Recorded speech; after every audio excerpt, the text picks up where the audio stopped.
Okay. Show me.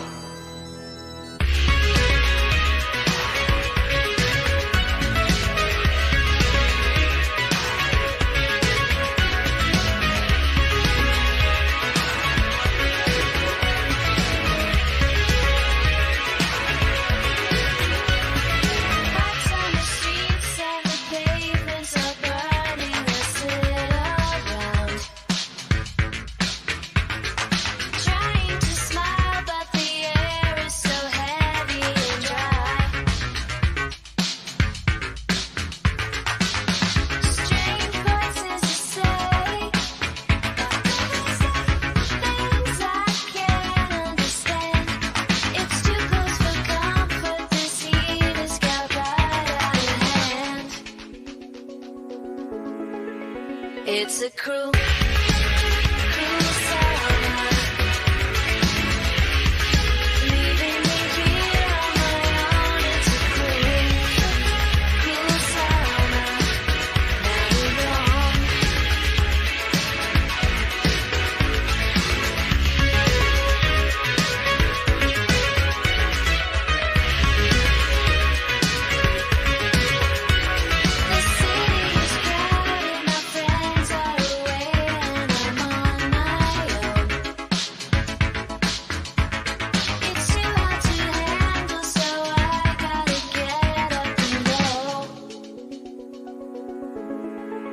It's a cruel, cruel summer.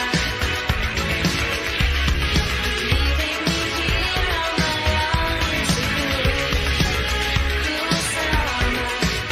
Down and wrong. You're not the only one. It's a cruel, cruel summer. Leaving me here on my own. It's a cruel, cruel summer.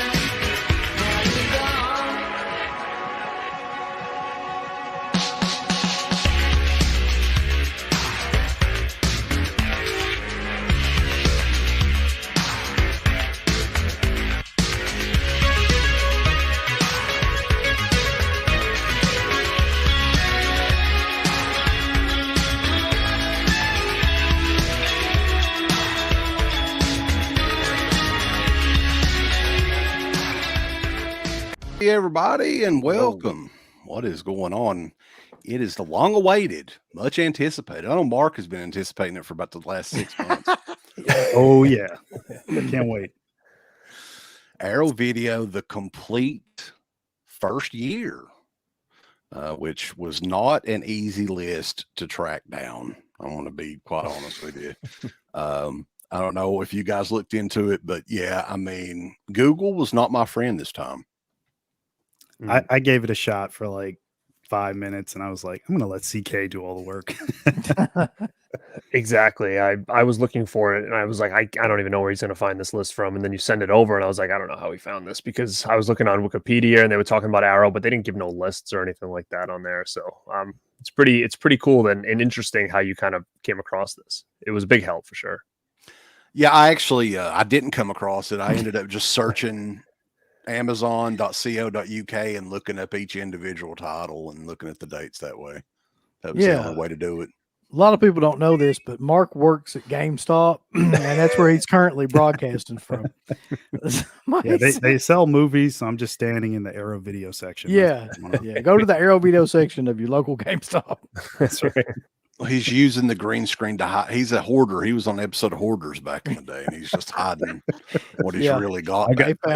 I've got decayed DVDs under the couch. That's right. But this is going to be a fun show because a lot of these movies, I mean, we may have mentioned them here and there, but some of them for sure I know we've never talked about. And Arrow, I mean, I'm a big fan of their stuff. I really am. So it's kind of good to go back and see where it all started, because I don't think a lot of people really remember. There's a lot of youngsters around now, which I'm not going to point any of them out, but you guys may not remember actually how long ago Arrow Video started. And we're going to talk about that and kind of the precursor to Arrow Video as well. They've been around quite a while, longer than Scream Factory even. Yeah, I had no idea how long. Yeah. until going like kind of doing research for this. I had no idea that they'd been around as long as they had. But I mean, what like they've been around as a company since forever, but only like started releasing, I guess, 2009, something like that. Yeah, this was my real introduction to kind of like almost like a boutique style company. And then once Scream Factory came out, I kind of was really heading towards Scream Factory because, I wasn't really doing a lot of overseas UK kind of shopping at that point. So when I was getting all these, when they first came out, I was doing a lot of that. And then when like the US titles were coming out, a lot of the Scream Factory were like similar additions to what we were getting. So I was like, oh, I'm just going to sell all these off and wait for Scream Factory to do these additions here. And that's kind of what I did. So coming into the stream tonight and looking at year one, I'm like, it's tough because I've got nothing. They've all been sold, and I don't really bring anything physical to the table today, but I definitely have stories and stuff regarding some of these releases we're going to talk about. Well, I mean, the interesting thing about it too, about these is that around that time, I was like, why don't I have any of these? Because a lot of these were like ones that we were really into at that time. It's because most of them were region B, and at that time I didn't have a region B player or anything like that. And majority of these releases are like that. So I guess I waited around for just like something in the US to come out. Well, that's an interesting story too, and we'll talk about that because not all of them were region B. Got away with I should say they were promoted as region B. Then. Right. I'll say that. It's true. Yeah. But I think for me, like I started pretty much with like the Blue Underground stuff. It was Anchor Bay, then it was Blue Underground, and Blue Underground has so many titles that were later released by Arrow. So when they started to like do the double release thing, I was like, well, I guess I'm gonna double dip here because it was like the opposite of like anything else that would come out. Like you look across the catalog, pretty much every other title that Blue Underground didn't release, like Arrow came out with. So that's where I kind of like it kind of caught my attention there pretty much. And I only have one Arrow Films DVD. I know we're gonna get into that a bit, CK, right? Yeah, we're going to talk about the precursor and everything, but I definitely wanted to give the shout out to everybody in the chat. There's a lot of people burning things up already. I'll try to go through these names pretty quickly and then we'll get started because there are, it's not a Scream Factory year, but it's a pretty good stacked year of releases, and I'm looking forward to talking about them. But Ken Carlson, Maggot Fingers, Waldo, Cinemurdum, L.A. Jewel, Mid-Level Media, our good buddy Kenny that shaved his head completely the other day, and I don't know if that's a look for you or not. He's just straightforward. Wow. Huh? It just wasn't. It's not working. He's got enough hair to where he could pull it off. I mean, do a comb over or something. Like with me, I would be Reggie Bannister or something if I were my hair out. But hang on to what you've got. Don't just fucking shave it off. Well, then I always wonder though too. I always get curious if you do get to that point where you like bick it low or whatever, and then you go to grow it back, like. Is it all coming back? Like that's, I don't know how that works. I thought maybe, and then the pandemic started, and I was like, I'll see what it looks like, and it looked like I had the fucking mange. So did it look like Hogan? Actually, Hogan's probably looked a little bit better than mine. I mean, back, like I had weird patches coming in odd spots, and I was like, damn, that's bad, boss. Yeah, that's not a good. But Ken, you could look. Leave it alone, Ken. That's all I'm saying. Carlos. Hey, man. John Doe Juggalo, Real Fright. Jason Naylor, Saturn Video, Back for Blood. Justin Marino, Jason Naylor, Cornelius Young. Texas HSXCX, something or another, 1955, not to be confused with 56. Sean, the mayor. Unknown 6181, Jerry L. Cisco Horror Corner, Captain Horror, which you've got him coming up on the show, don't you? I do, yep. He's got a pretty good channel going on right now. Oh, yeah. Steve Peekaboo was up past his bedtime, baby. He's in here. He's Go to bed. I shouldn't put that on there, but it's all true. He's not lying. So wait a minute. So Kenny had a similar situation as I did, apparently. Like he said he went and had it cut. And they cut it too, like low. They cut it off. It's like this, man. They cut it all. Yeah, if that's the Not at truth, all. Ken, then they fucking straight razor you. I don't know how you didn't realize Break it. out the straight razor. He's like, wait, what? Yeah, I mean, they can't accidentally do that, Ken, unless No. it was.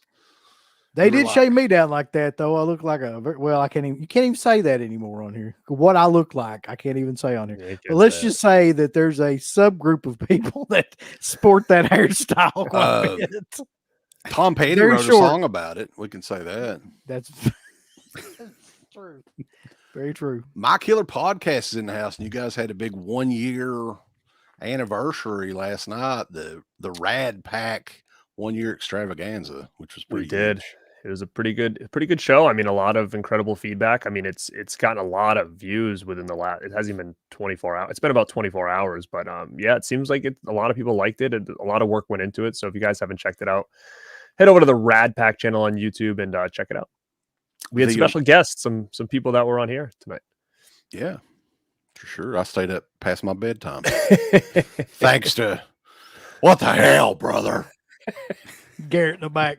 God damn it! I'll swear to God. Like I bet he was cussing every breath. Like there was no like rated Justin, where the G. fuck you at? There's only one person that knows that. Your wife probably Somebody- come downstairs and she was like, Shut up. "What the hell did you do?"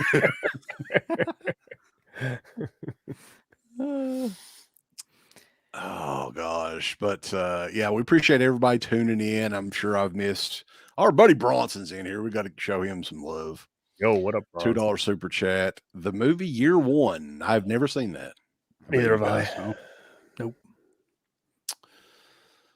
So, all right. And this is a simulcast tonight, so people are checking us out on the Born to Be Rad channel and the Dead Pit channel. Go subscribe to both channels and thumbs up both videos because hey, why not? Hell yeah. Go for it. So, Arrow Video, the label that we're talking about tonight started in 2009, but Arrow Films was way back in 1991. And they had a plethora of releases back then. We're not even going to try to go through all those because it's confusing enough as it is right now. Okay. This was the hardest list that I've ever put together. And this is just the first year. Arrow, you need to fucking like start a Wikipedia page up with your releases or something. Make it a little bit easier for us. Mm. But Mark, I think you're the one that has most of this stuff still. I think a lot of us have Mhm. either sold it off or, you know, Uncle Bill can't find none of his. Resold it. I sold, and I was thinking about that too because I sold the Day of the Dead one. I had the screener release of the Blu-ray of Day of the Dead, and I wore that damn thing out when we got sent it because it was one of the best like transfers of that movie at the time. And then ended up like getting the regular release, sold that when the Scream Factory release came out, and it's just stuff like that happened all the time. Yeah, a lot of these movies have had re-releases since different labels, mainly Scream Factory, I think, for a lot of this stuff. But Mhm. Mark, you did have a pre-Arrow video release that you wanted to showcase. I don't know what year this was, but what do you got? So from my research, I believe this was released in 2007. This is Deadly Blessing. Hmm. And wow. it's the Arrow Films release. But if you look inside, there's like this little card that they put in here, and it's got mostly like there's drama and like a few crime movies and stuff, but there's not a lot of horror. There's probably like 2 or 3 genre titles. I see the Russ Meyer box set, which was pretty cool. Mhm. But yeah, like even this DVD says horror right there on the side, Mm. but like that wasn't their forte back then. So I think eventually they kind of saw where a lot of the collectors like marketplace was like we got to get into this horror thing, and they Here's- moved here's- over and never left. So I really appreciate them. I love Arrow. Something I've noticed too. I don't know if you guys have noticed this. A lot of these labels, like if you look at Blue Underground, Anchor Bay, and Arrow, they started out with Italian horror film titles. Like a lot of their stuff early on was like Italian horror films. And I'm wondering if that wasn't because like the rights were really cheap to get these titles. There had to be a reason that a lot of these companies started out like with a lot of those titles in the mix. And I can't help but think it was probably because they were affordable. Well, according to the Wikipedia page, the Arrow video label ethos was the art of cult films is back. So they were primarily Hmm. in the early years, and you can definitely tell it's all pretty much cult movies, a lot of European movies. And I think that slogan they still kind of use to this day a little bit. But the interesting thing is, and I don't know what you guys think of this too, because when Arrow Video started, this was 2009. How many labels were around doing what we would call boutique releases then? Synapse would be one of the Right. big ones. Yep. Mhm. So for me at the time, I think Arrow was the first boutique Blu-ray company that I started to check out, because again, they came up before Scream Factory, but like I always kind of looked at, I was so used to at that point Synapse, Dark Sky, Blue Underground, Anchor Bay. Like I was so used to those labels that I wasn't even really categorizing them as like these odd boutique or like out of the box labels, because it, for me as a horror collector, those were the labels I was seeing all the time. So it didn't even dawn on me that these were considered boutique labels or anything like that. When Arrow Video came out and started doing like these special packages and not just giving you poster art, and all of a sudden now they're getting you posters, and it's got like a window box, and you can switch the covers of like what you want to be in the front. Like all of that stuff to me was just so mind blowing at the time. So I think it really set themselves apart from a lot of people, where I was kind of looking at it and be like, not only are these things on Blu-ray now, but now I'm getting this real cool, like it seems very limited, and the boxes are a lot thicker than my other Blu-rays. And it's just like, I really think Arrow is where I started the boutique Blu-ray scene. So I didn't really categorize them with a lot of those other companies, because I was just so used to them. And the line that we're going to be talking about primarily, which this isn't from the first year, but these releases were the ones that I think really got Arrow's name out there, is what's known as the window box Blu-rays, which this is, I only have a handful of these left. And some of the stuff that I wish I didn't sell mine. Same. There were I regret it posters too. and reverse cover art and stuff like that on all these. So they were really the first ones to do this sort of thing. So you could switch the artwork around 4 different ways. There's the Italian. But initially they didn't do Blu-rays for the first, maybe 6 months or so. They were around 6 or 8 months. It was primarily DVDs. And we're going to get into those. I think I've got the dates pretty accurate on this. But the total window box editions, which we were talking about there's only 27 total. So if somebody wanted to be a completionist, it's totally possible to do that. I mean, I went online on eBay and actually looked up a lot of those just to see, like, okay, what are they going for at this point? You could get those like fairly easy. There's only a couple of them that are like up there, but the majority of them now, I guess, where they've got like a bunch of 4K releases and things like that, you can get those fairly cheap now. Yeah, but it's only a handful though, right? Like it's not, because I've looked and I can't find any of them. Let's see. I looked on this particular list just to see, like, a couple of them that were on here, and a couple of the other ones. You can get pretty much a lot of them. Now you're saying the window box Blu-rays? Yeah, any of the window box ones. The last one that they ever did was Lisa and the Devil. Yeah, I didn't have that one. I wrote that one down because I thought that was kind of interesting. But we're going to go ahead and get started here. They had in 2009, they started out with 3 different titles on June the 29th, 2009. And they're all pretty solid releases, actually. And Mark, if you've got any of these, definitely we'll go through them one by one, hold them up, because Mark is the one he's the MVP of this stream. Yeah, for sure. I'll try to be. Kind of put me on the spot. I hope I am. House by the Cemetery is one of those, a Lucio Fulci film. I think I've got that one. 1 second.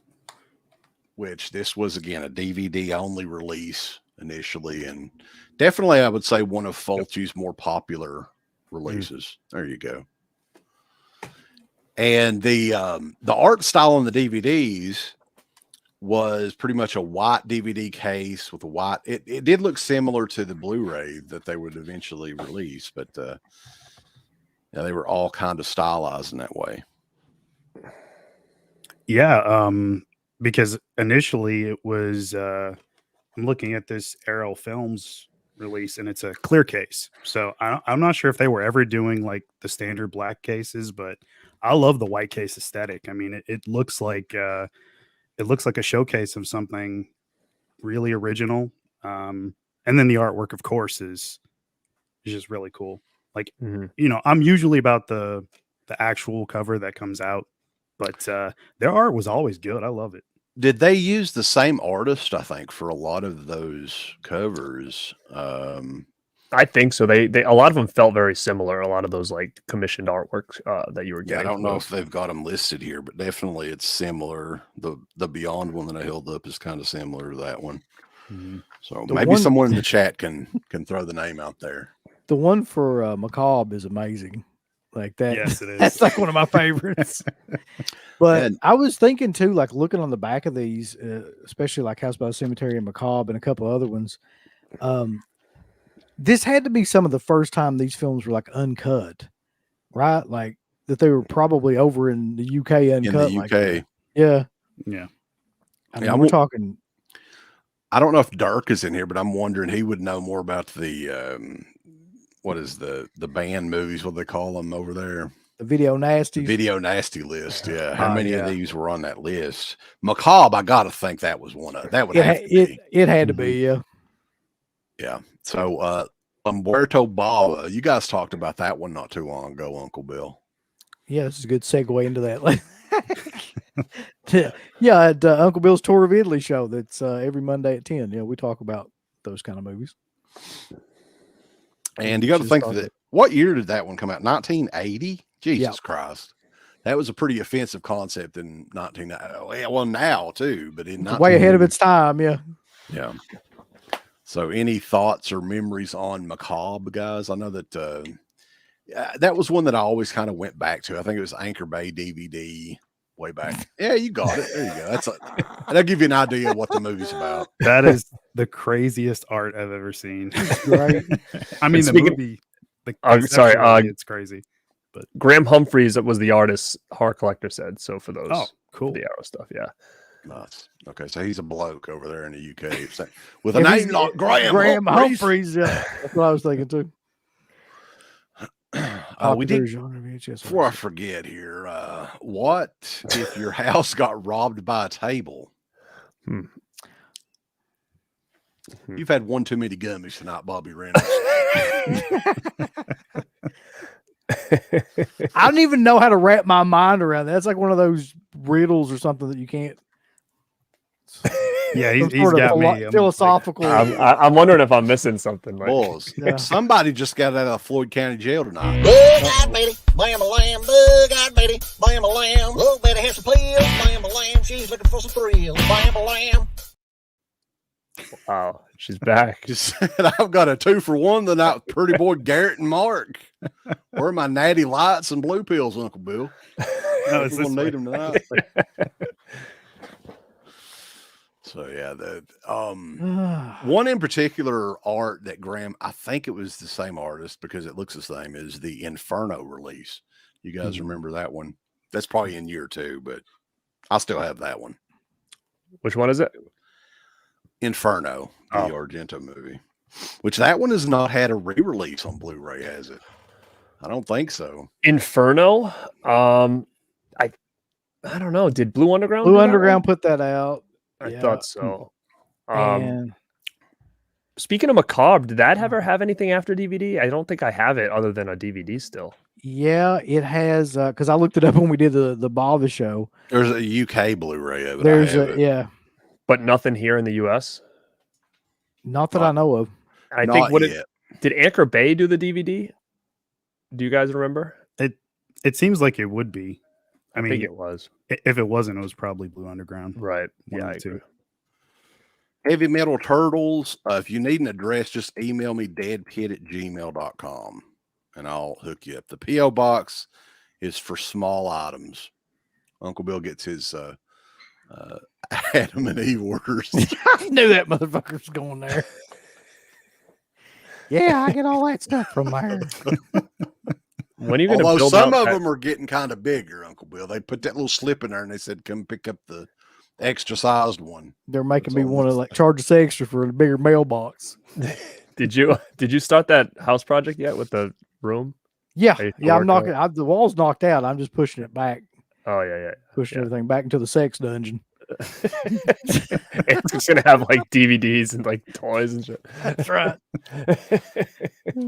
So I'm just gonna wrap Macabre, myself up in like these limited edition posters. Just kind of roll around on the floor. Oh God. you can't go wrong with Macabre, though. I think everybody'd kind of recommend that. That's a pretty offensive movie, and I've got mad It's- respect for it. Pretty much offensive in all ways. Yeah. Also on that day it was a trifecta of the first three releases. Dario Argento Sleepless from 2001, Mhm. which very underrated Argento movie, I think. Mhm. Yeah, I love that And artwork there too. It's great. I was just about to bring that up. So with the Argento titles, especially, there's like a running theme of like half naked women on the cover, which I mean that doesn't bother me, but like Right. How do they get It- away with that? that's what I was gonna say. Like they're really bold over there. I mean, I wouldn't think that like, this would be politically correct to like sit on a store shelf, but hey, Maybe they had price stickers over the nipples and they totally got away with it after that. That's what it was. Yeah. Yeah. Because like the Inferno cover, if anybody remembers the Inferno cover, it's pretty much a bare ass on that cover. Mhm. But Sleepless, you guys got any thoughts on that? I think that was the last great Argento movie. That's always what I think about. Like when I think of the movie, it's probably his last great one for sure. Great music, some pretty Not cool. true. Not true. False news. Don't you say Dracula? Dracula 3D. I knew it was coming. Shut your mouth. That's funny. Come on. Oh, Dracula. You know what Steve does when he watches Dracula 3D? Jacks off. I'm pretty sure that's what he does when he watches any Italian film. Just pretty. Oh shit. Oh, poor old Steve. So yeah, that was the initial three releases. Sleepless also had wasn't that the last movie that had the paint blood in it too? There was like that old school Argento blood that was in that. It was like that. Yeah. I like that. I don't know why. Continued on though, the DVD release of George A. Romero's Dawn of the Dead came out on September the 20th of 2009, I think. Yeah. I thought that was the Blu-ray. That is the Well- Blu-ray. Well, There's a Blu-ray. Well, I guess it was a Blu-ray and DVD combo, right? Oh, okay, yeah, maybe. So that was the first. They got two different dates here. So 3/1/10 is the Blu-ray. Again, we're going through these. I don't know how it just depends on what Amazon has. Mhm. So the thing about this one though, guys, is evidently a lot of the inventory for that DVD was destroyed in like a warehouse fire. So I had heard that a lot of the a lot of the editions of that never got out. So it's kind of one of the rare Argento or Arrow releases, the Dawn of the Dead one. Yeah, that was the first Arrow video title I ever bought, was that Dawn of the Dead Blu-ray with the window box. And sadly, I've sold it since then. I thought for sure it was going to get a Scream Factory release. Once they did Day, I'm like, so I sold both Day and Dawn Arrows because I'm like, it's coming. And and I got great money for those too, so, but shame on me. It never really came until Second Sight got their hands on it. So See, I had the Anchor Bay one, and I That saw I had that. I was too. like, yeah, for sure they're coming out with Dawn of the Dead again, right? But no, still to this day here in the U.S., that was the last. The Anchor Bay one in like 2008. That was the last release. same. Yeah, I sold that one. Actually, I think I gave that one to my brother. I think he probably still has it. But yeah, I thought for sure it was coming. Yeah, Still waiting. I figured these releases would be around forever, like I didn't think that they would ever switch over the format. When they did, I was really upset because like to some people, like it's a window essentially to see the artwork. And I know some people don't care about slip covers, slip cases, whatever, but I really like the aesthetic. It looks cool. I mean, I'm Garrett. I know you're all about that. The aesthetic of like the way they Mhm. line up on the shelf, Exactly. stuff like that. Yeah. These look really awesome. I mean, they look they they're not special editions or anything, but that's what they look like. I mean, it's just the whole presentation. I wonder even like who came up with the idea to do something like that. Like, I think it's still probably my favorite design of any like boutique label or anything like that that released anything. I think that this particular design is still overall my favorite. mhm.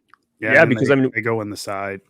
yeah, Yeah. we've seen slip covers, slip boxes before, but the quality of those are thick because they had to be to house that plastic. That was different. Oh, And I just really like the idea that you could switch which you had in the front, like by either flipping the Mhm. art, and you could kind of choose which one you wanted to be your front piece, which I always thought was kind of a really cool effect.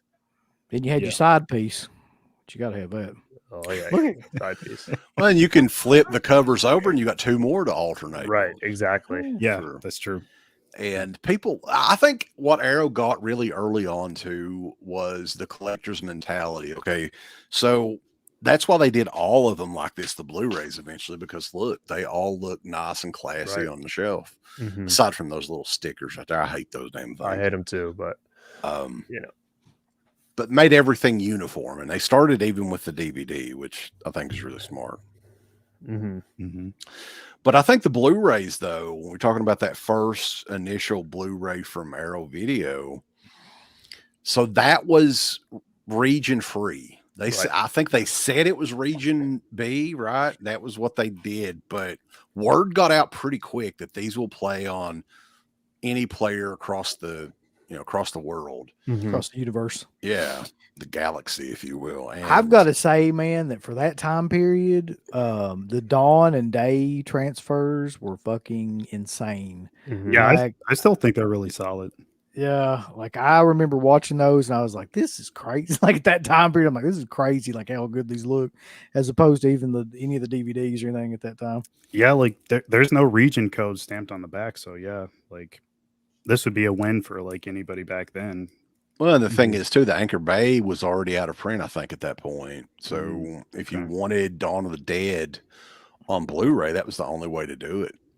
I remember seeing the Anchor Bay Dawn of the Dead at Disc Jockey, and they had it for like $100, and that was like it was already out of print at that time. It was Mhm. insane amount of money. I mean, I know that we've tried to ask Sleepy this, but he's not going to be honest with us. Let's just be real.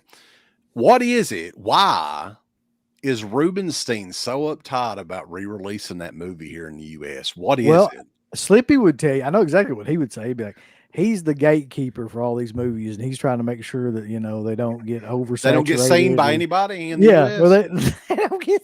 He's trying to make sure that. But there's definitely something. What it probably is, honestly, is that guy's probably wants too much damn money for the rights. So that's probably what's keeping it from being done in the U.S. again. Well, it's wild because I mean, obviously, Day had a little bit of a problem for a while. That went out of print and it was kind of hard to get. And then obviously, Screen Factory got it. It's just wild to me that no one's been able to kind of pull Dawn for some reason. Yeah. I guess he's wanting too much money, the greedy motherfucker. Continuing on, though, the Dawn of the Dead release, still to this day, though, I mean, that's probably the most affordable. I don't know if the Anchor Bay one is still pricey, but it's probably the most affordable way to get it. I mean, if you want to get the 4K and everything, that's kind of about $100 at this point. Oh, the big box, the big Yeah. purple Well, one. there's a smaller box too. I Right. still think it's close to $100. So I think There's the another- purple one's pretty expensive, but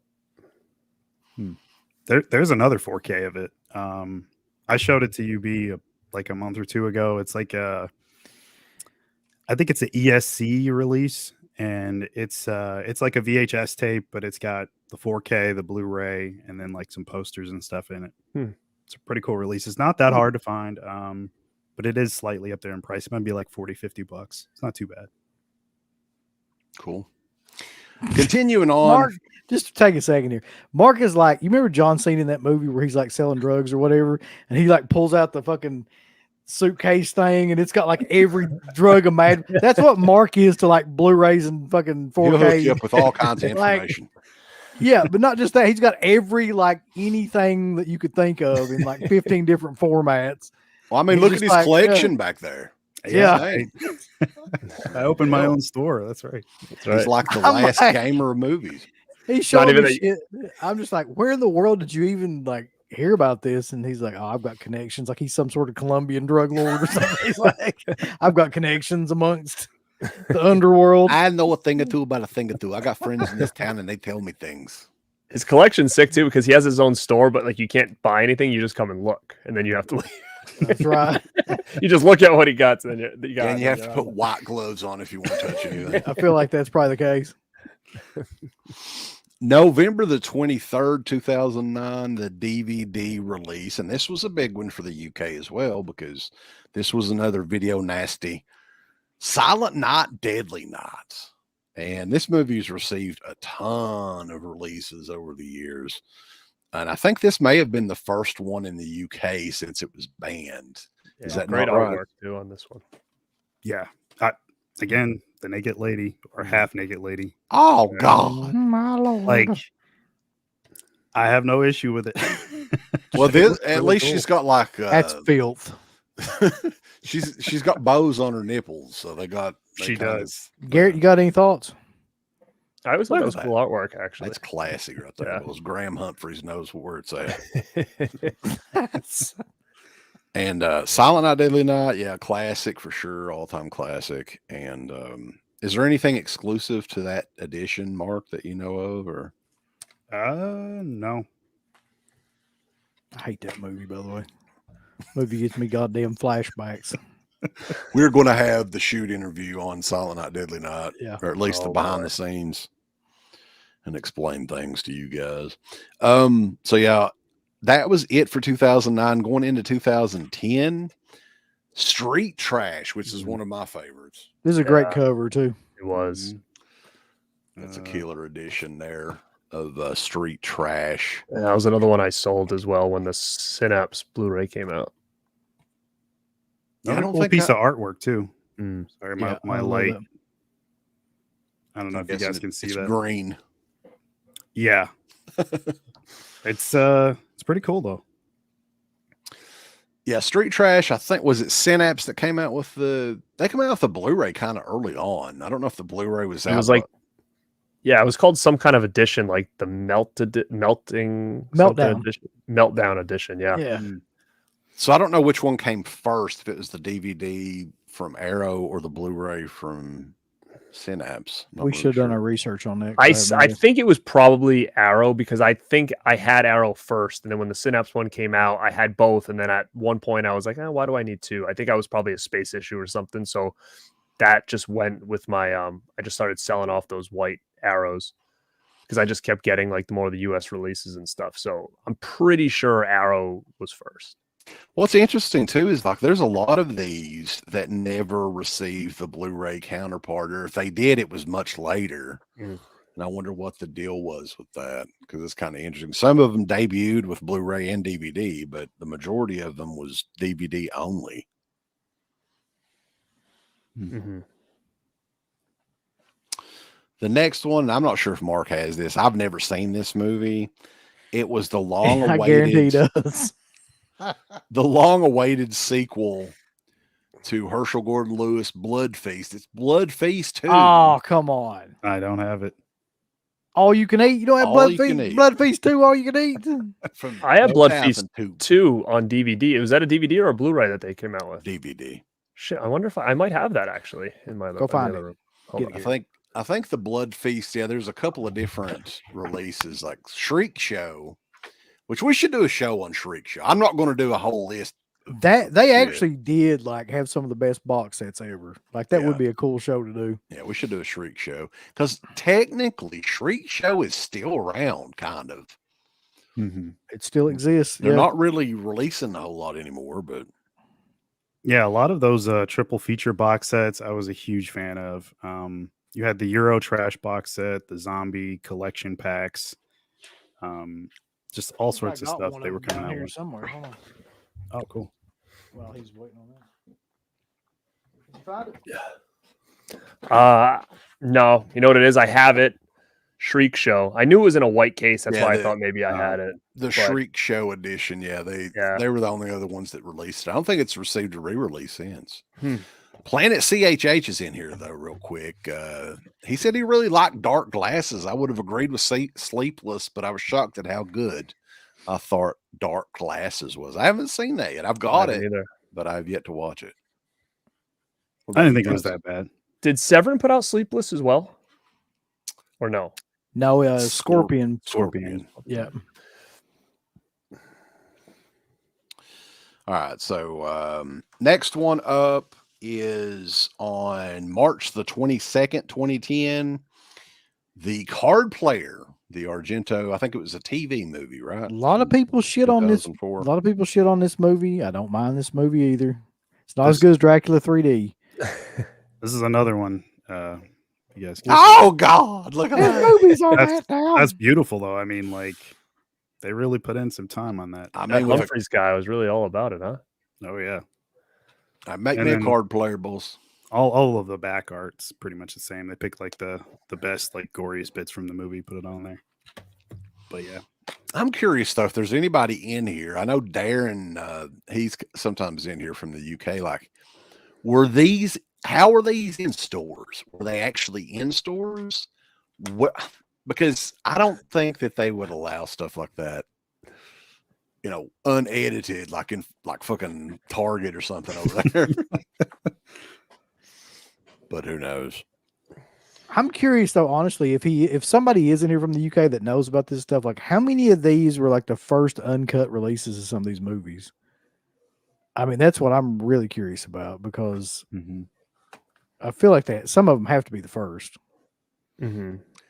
Back for Blood's got an interesting one here. I got the Shriek Show 25th anniversary DVD of Fulci's Zombie about 20 years ago based on people's praise for it online, and I could have not been more disappointed. I hate that movie. I did Wow, not see that coming. I didn't see that one coming either. I still have that release too.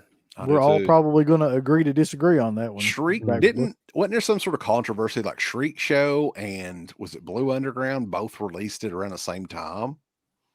You guys remember that? I don't remember Zombie. Yeah. The Shriek is the Shriek Show one, the one that was in that like nice big like tan box or whatever. Right. It was Yeah. called Oh, that- Zombie 2. Yeah, I And do have that. That was a real cool addition Mm-hmm. when that came out. The Blue Underground one was just called Zombie, though, I think. I don't know if I have that. I do have an Anchor Bay one, right? That's got that cool image on the front with the zombie and was that the original artwork for that Anchor Bay image? Yes. It was. Yeah, that was the original poster art. Another one that I don't know if it's been re-released since the Argento's Do You Like Hitchcock? Has that one ever received a Blu-ray?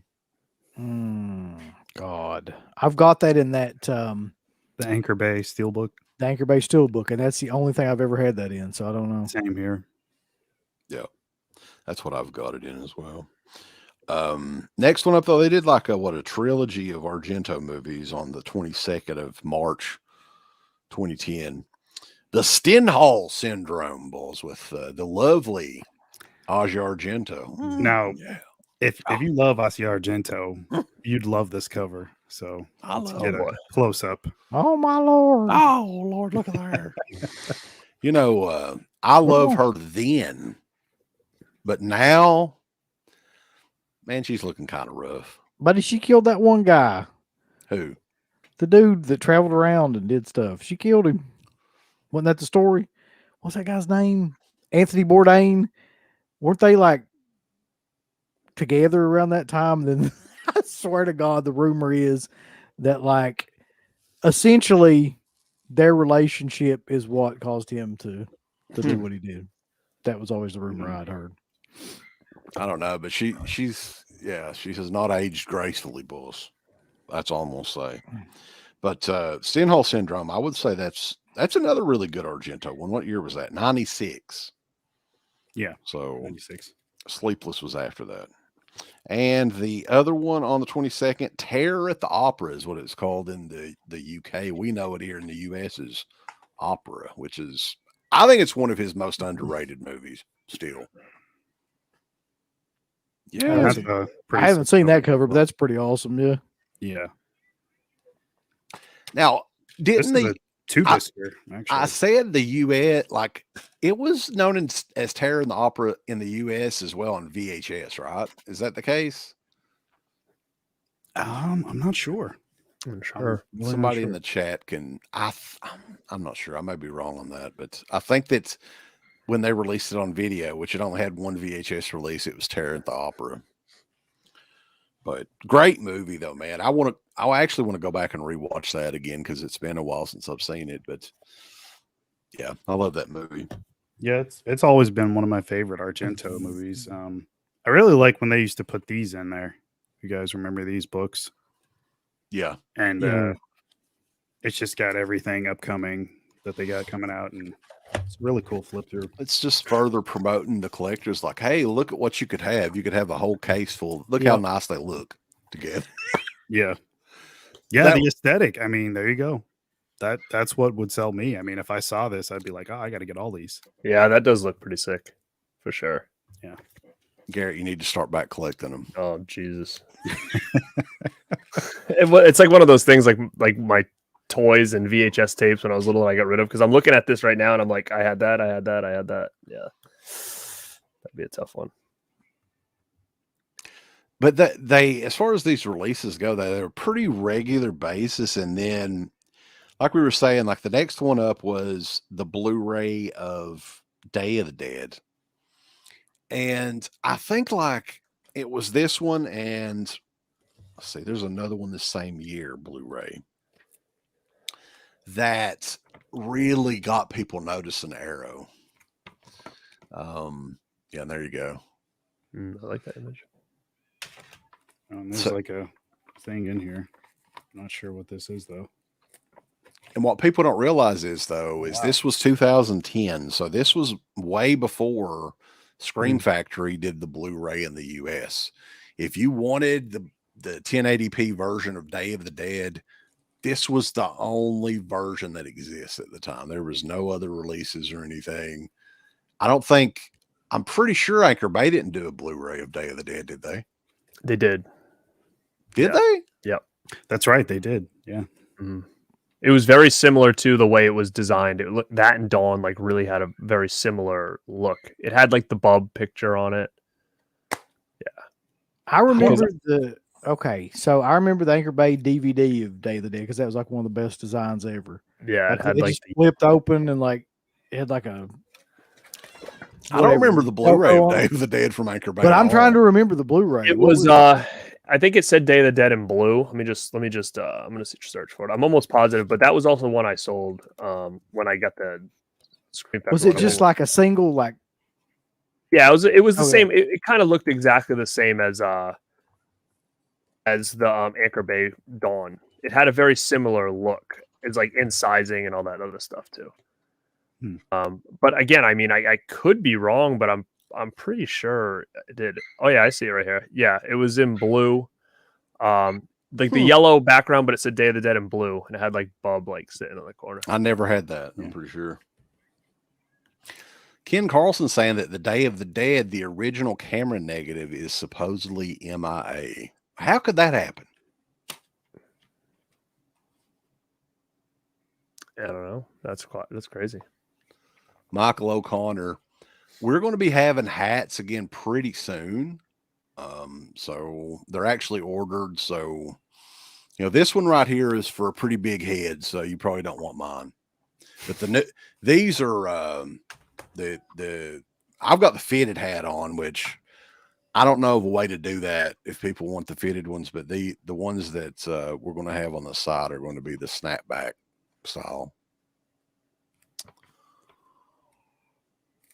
So, Day of the Dead, though, I love Day of the Dead as well. That's another one It's my favorite of the trilogy. I know that's blasphemy to Uncle Bill, but No, as long It's as you're the not best like one. as long as you're like Joe, where you're like no, Don Yeah, be the that's biggest like the piece worst. of shit No, ever. Dawn's the dude, worst. I Nah, love Dawn. I love can't. Dawn as well.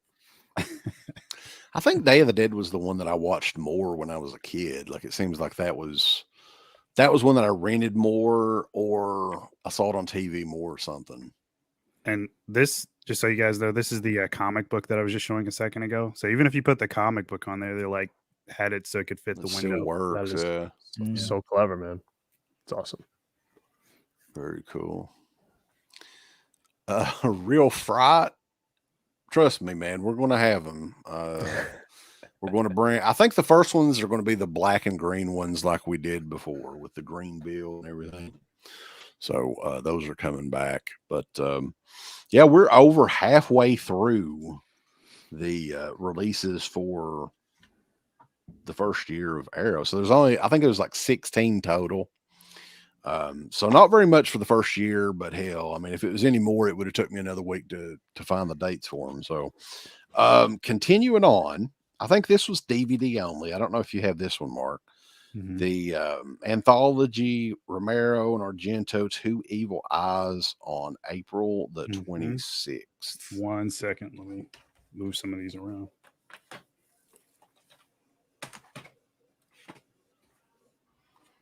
Yep. If you guys can Nice. see that. Yeah, that's a cool image. You don't fuck with Mark. He's got all this shit. Uh-huh. He's probably got them on a table made out of old DVDs. It's like recycled DVD table. Pulls Two up like a Evil wagon Eyes. to show you. I think I got it right there. I think that the Two Evil Eyes, though, is kind of divisive. Like fans aren't. Some people like. I mean, I kind of like it. I don't think I it's the like best movie ever. I like it. I like But- it. I mean, Yeah, I'm more glad that it happened than not. Like, I always liked Romero a lot, and then Argento as well. So, any collaboration between two big directors like that, I'm going to be all for, even if it's not that good. But I think it's underrated a bit. Like, people just dismiss it, but I think it's really solid. So, yeah. I mean that's. I think the documentary Document of the Dead was. I think it restarted with Two Evil Eyes. Like they kind of paused the documentary for like 20 years or whatever, and came back for that sort of thing is always interesting for me too, to go and watch the actual finished movie, because for me, I think I actually saw the documentary before I actually saw the finished film. Two Evil Eyes. So I went back and watched that not too long ago. The Adrian Barbeau segment and all that's not bad. I didn't mind it. I always liked the special effect at the end of it and everything too. Mhm. It wasn't nearly as bad as I kind of remembered. I never did really care for that movie that much, but upon second viewing, I guess I've seen a lot worse stuff now. Like, you see Evil Dead Rise and Scream 5 and shit like that, then that looks like a damn masterpiece. What What? I'm just saying. you didn't like Evil Dead Rise, Uncle? I loved it. It was great. So going through some of the, Carlo says that he owns almost the full Arrow collection. Wow. If that's current, Nice. man, you've put some money in that shit, because they release Yeah. every month. They've got at least 4 or 5 releases, and they're all pretty damn expensive, to be honest with you.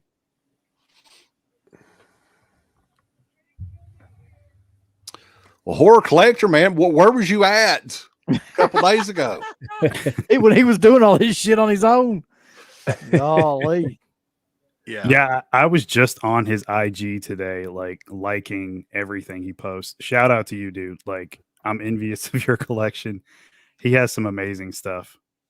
I just Yep. forwarded to you, Wes. Cool. Well, I appreciate it, Horror Collector. You'll make it a lot easier for year 2.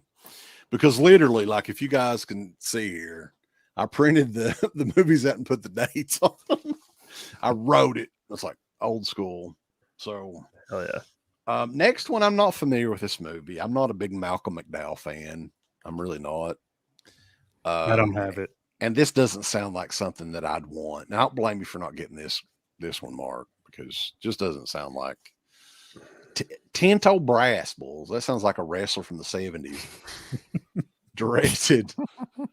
Caligula from 1979. Now, this isn't the one that Severin did, one that has some. Yeah. Severance was like, wasn't it like the next Caligula or something Caligula? It wasn't like just Caligula. It was something else. But it's the Italian Caligula that I believe was directed by one of those guys like D'Amato or Bruno Mattei, somebody like that directed that movie. Was it Black Emmanuel meets White Caligula? Yeah, that's exactly what it was. But that one's got some really, really hardcore crap in it.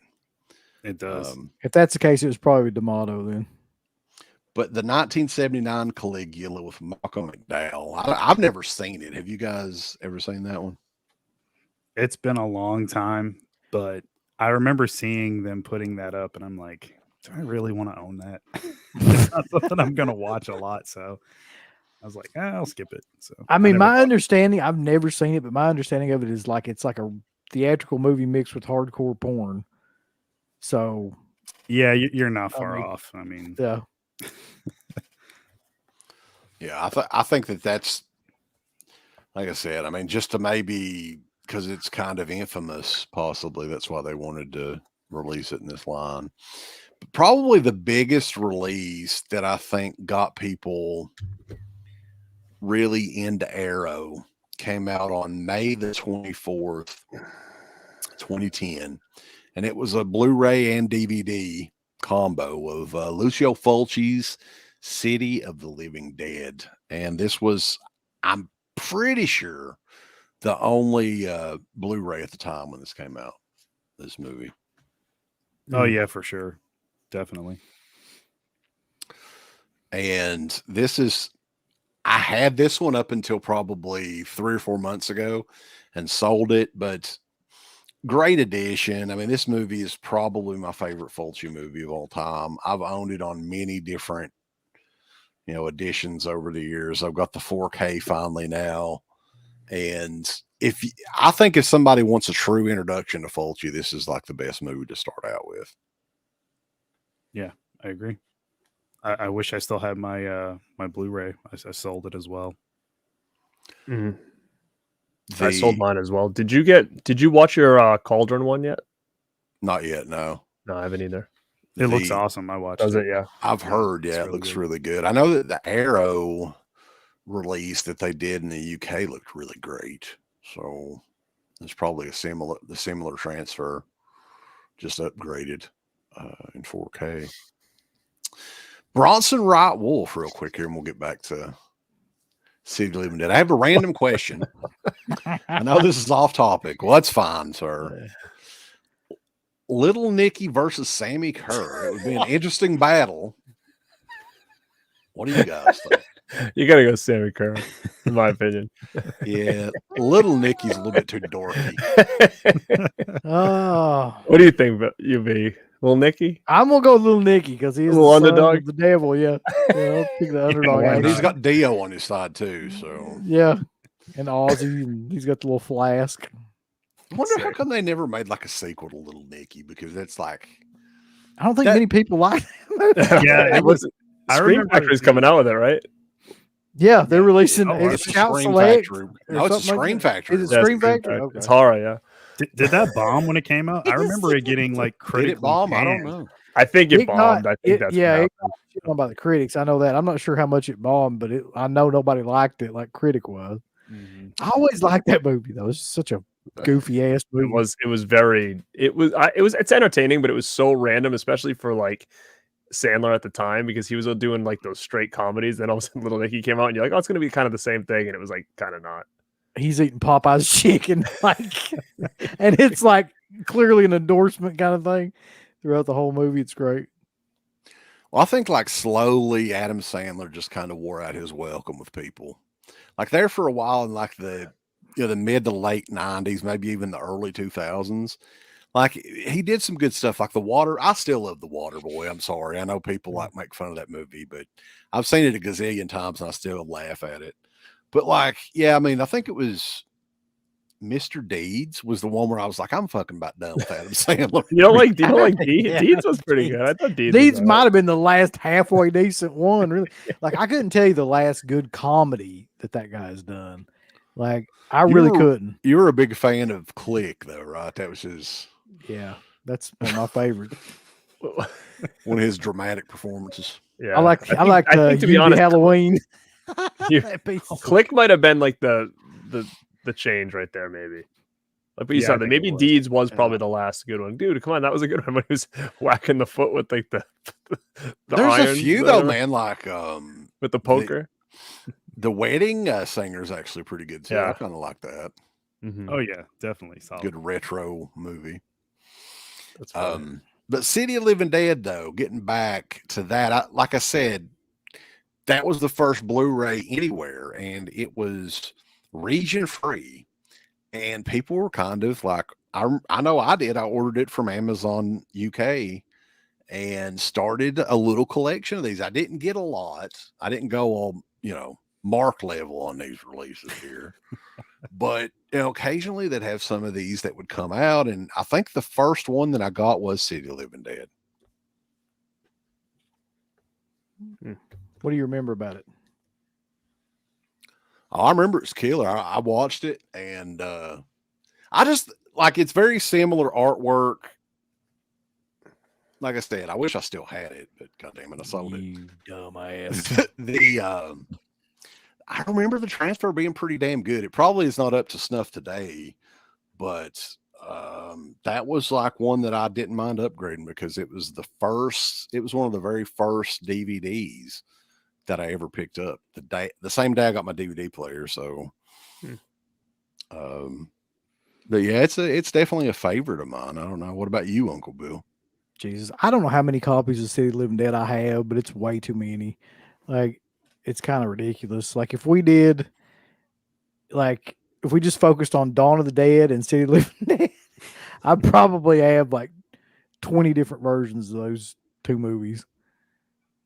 So, yeah, I'm a fan. Yeah, City of Living Dead, and then there was a Blue Underground release, I think, of City of Living Dead. Mm-hmm. That's when I got rid of my Anchor Bay one. So I don't know if I had that at one time, or we had it to review at one time. I don't know. Uncle Bill might have got it. And that might be the first movie too I remember like you getting from Anchor Bay where it was like those kind of Italian films that we actually watched. That might be one of the first ones, if not the first one. Oh, it definitely was because Yeah. I got that at Suncoast Video the same day I got my DVD player. And primarily I got it just because the artwork was so killer on it. I was like, what in the hell is this?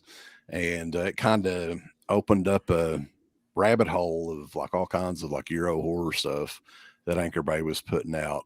So wait, that was your very first DVD period? Like There was two that day. I got Carrie, the MGM DVD, and City of Living Dead. Those were like $29.99 a piece at Suncoast too. I remember the prices. I was like, God damn, boys. any of you guys remember like your first DVDs? I do. Mine, when I bought my DVD player, I bought it, and the first DVD I bought was Fright Night. And then I went back a couple weeks ago and got two, and it was Scary Movie and The Exorcist, like the newer version, like the whatever that one was. The night, what was that Exorcist one? The version you never seen or whatever. Version you never seen, yeah. That and Scary Movie were the second two I bought, and then from there I have no idea. I remember like I got those the first two initial DVDs, and then with your DVD player back then, they included like I think it was like a concert DVD of the Rolling Stones or something like that that was inside of it, and then there was an option to I think it was Columbia House or BMG or one of those where you could get like 6 DVDs for like a penny each. Something like that. That's right. And then we got the deal. We got a bunch that way, and yeah, DVDs were a lot more expensive in the early days for sure. People don't really think about that now because like they're basically trying to give them away at this point. But back then, like very rarely did you see them under like $20. I paid so much for like my first few DVDs. My first one, I think, don't say anything, Uncle Bill, was Mission Impossible 2. God, Mark, what the hell? And I think I went out and got I know one was Scary Movie and the other one was, I think it was The Breakfast Club, but they were really pricey. They were like 30, almost $40 for those. What we need to do, I'm telling you, I think this would be a fun series of shows because like the early bargains that we got on DVD was from Walmart. the bargain bin at Walmart was like, I think it started out like $5.88. Mm-hmm. And man, like that was free for a couple of years there. That was mainly where I got DVDs. Oh, And yeah, anything horror related, I would just get it. It didn't matter what in the hell it was. And occasionally I would get random stuff like, you remember Top Dog with Chuck Norris? Oh, of course, I got that on DVD and on VHS. Yeah, And there was a plethora like Corey Haim movies too, Garrett. So of course, I was always grabbing those. Nice. Double O Kids, Snowboard Academy, and stuff like that. That is so funny. I was actually going to do a Rad Memories part of that series about those damn.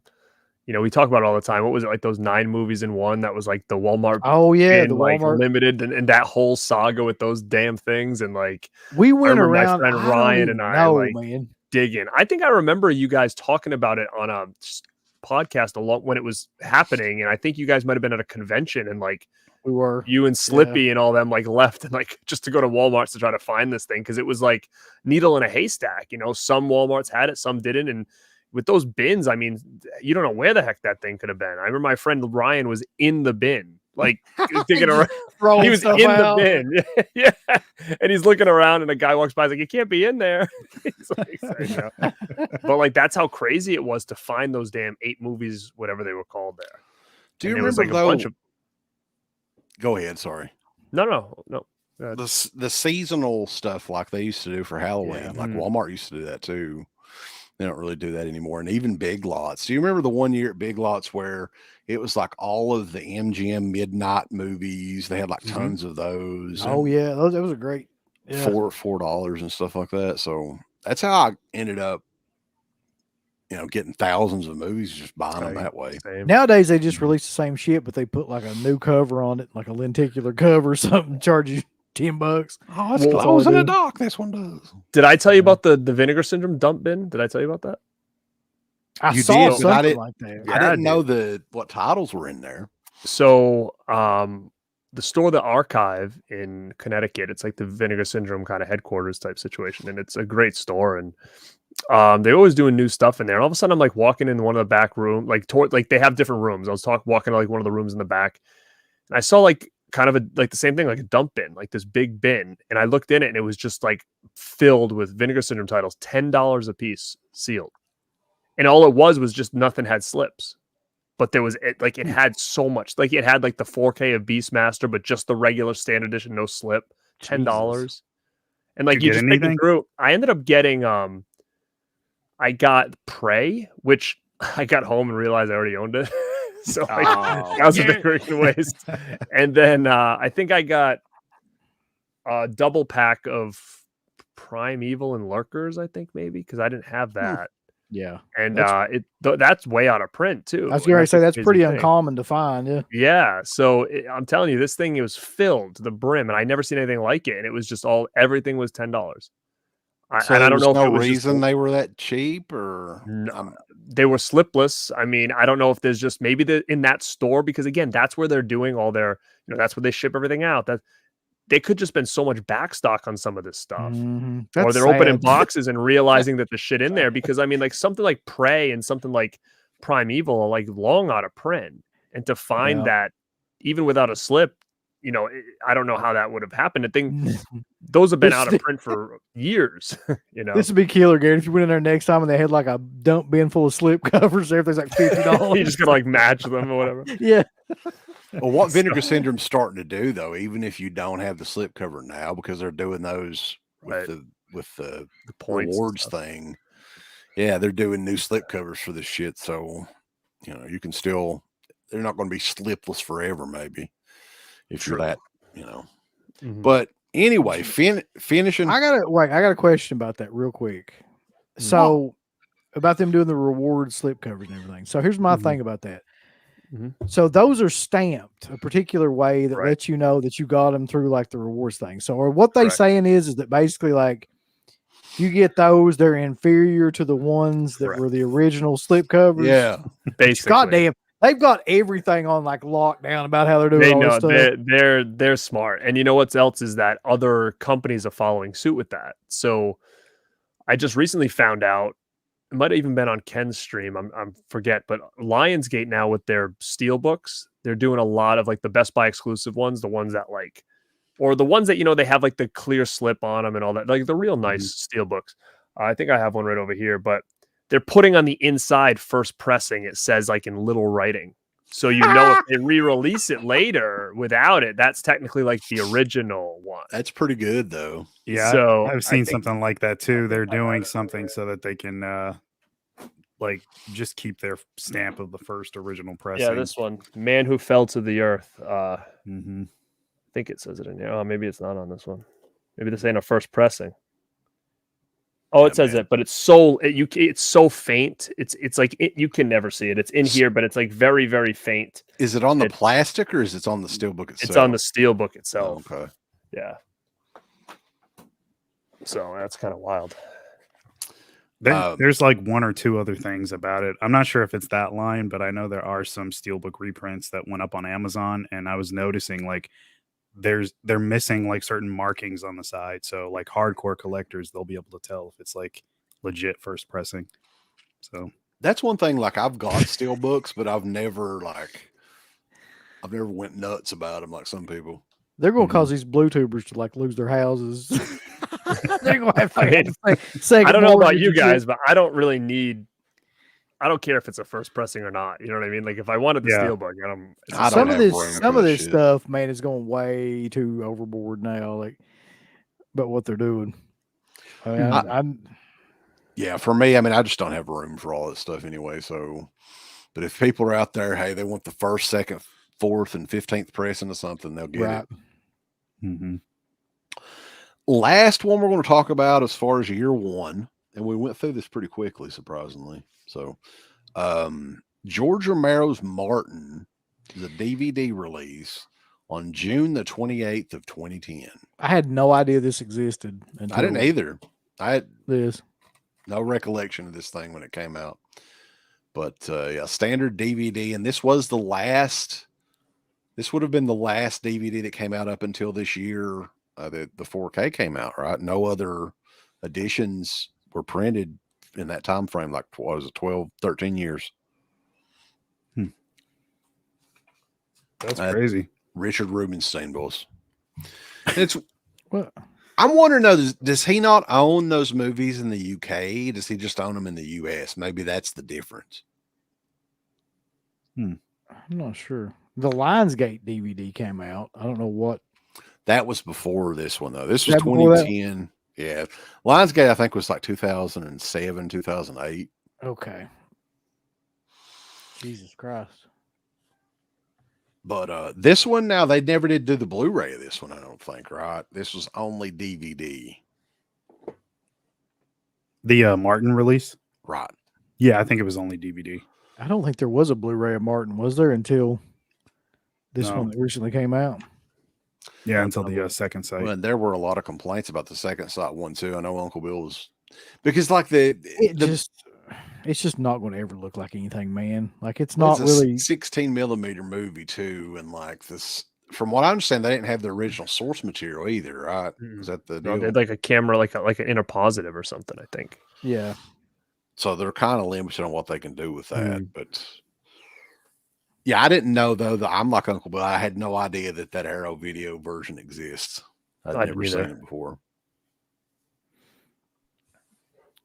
So I tell you what's funny though is I went down to that local. I don't know if you've ever been down to this place, but every now and then it's in Pikeville. They have like a couple of decent things. It's called the Gaming Company, and I was just down there looking around and found like a bunch of old Arrow titles. One of them was Deep Red, and just a couple of other like bizarre things. You weren't getting them cheap there, though. I bet, right? It was $10. Oh, really? Yeah, I was kind of surprised. I got Grizzly on Blu-ray, which I didn't have, for like $14. And then they had the Toxic Avenger Blu-ray box set, which I'm guessing somebody probably sold to them because they bought the 4K thing, and I got that for $20. I'm like, I don't give a fuck about watching the Toxic Avenger in 4K. Like, I'm definitely not gonna pay $100 for it. But for me, I would just want the first one. I don't think I want those. I like the sequels actually. But yeah, guys, that is the first year of Arrow 2009, 2010. So hopefully our buddy Horror Collector hooked us up so we can do some more of these episodes without, spending 3 or 4 days figuring out when what come out, and stuff like that. Cause it's just really the tip of the iceberg with them. I mean, they're still going strong today. They make announcements each month where I'm like, holy shit, like the Empire Screams set. I don't know if you guys have gotten those yet. The this thing with Yeah. That thing. this. You buy that yet, Garrett?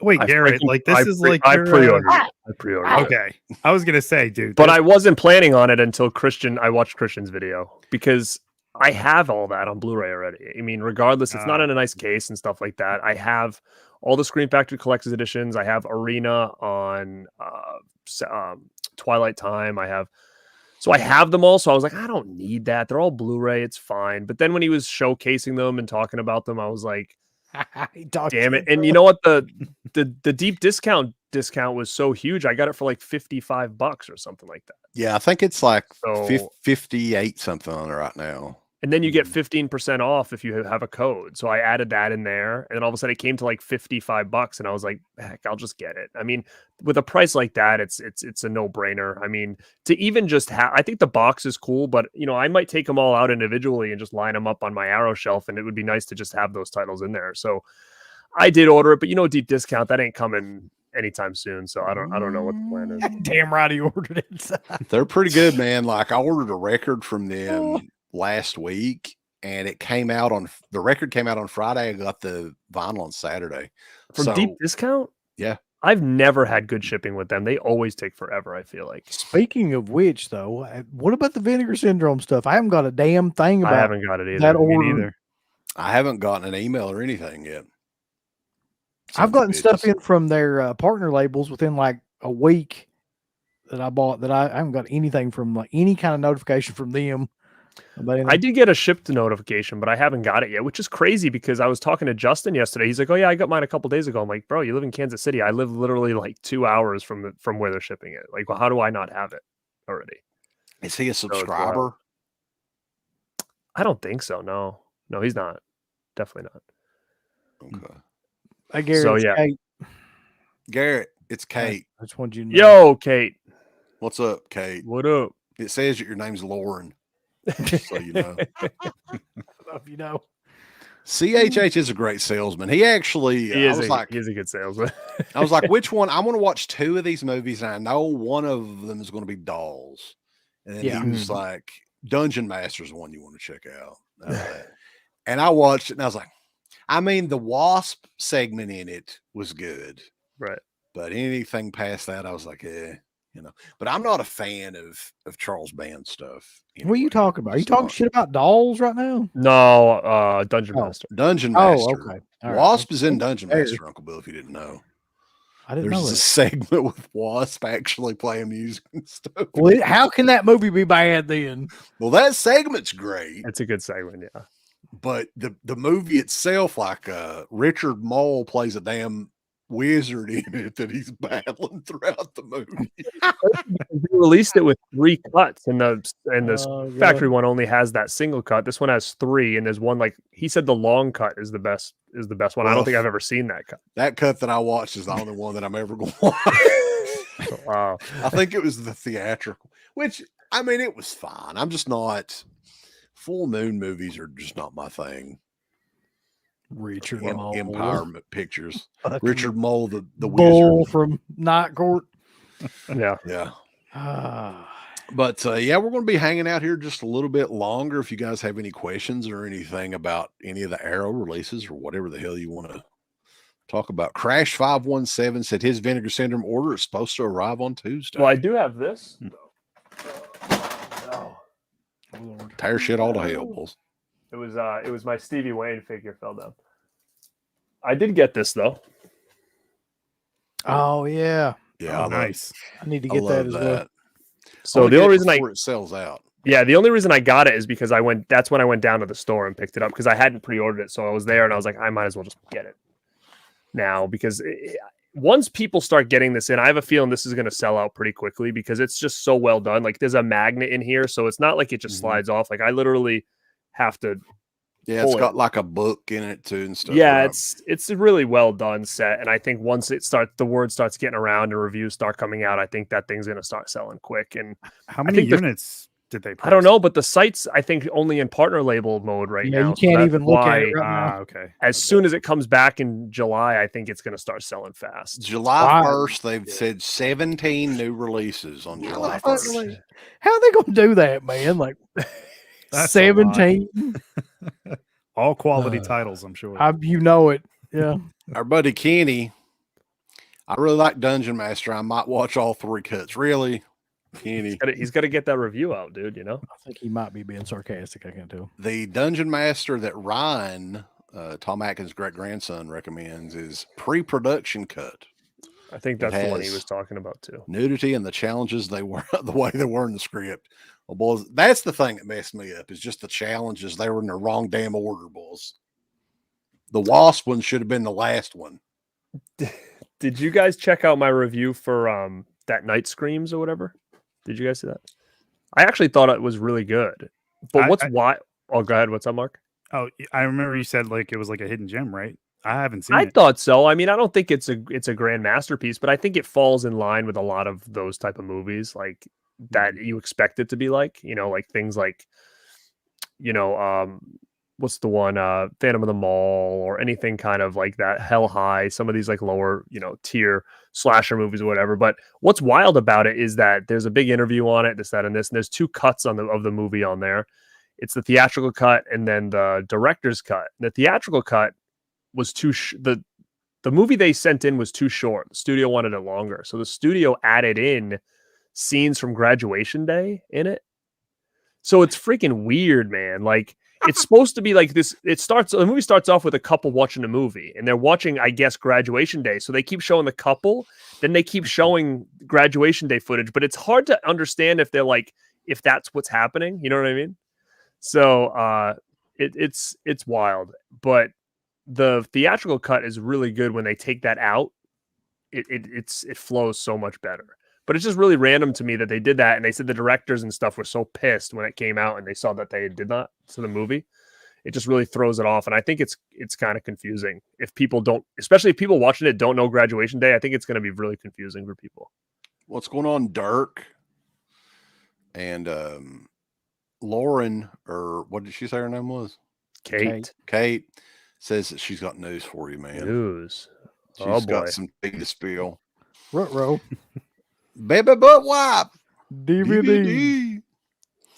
But yeah, I mean, as far as stuff like the Vinegar, I didn't really get a whole lot of Vinegar Syndrome stuff this last time, so I'm trying to hold off on that because they're printing more copies of all these, right? So the only thing that I can think of in any recent memory that they've released and sold out was Roadhouse. I think they sold out of that one, right? Texas Chainsaw Massacre 2. They sold out of that one.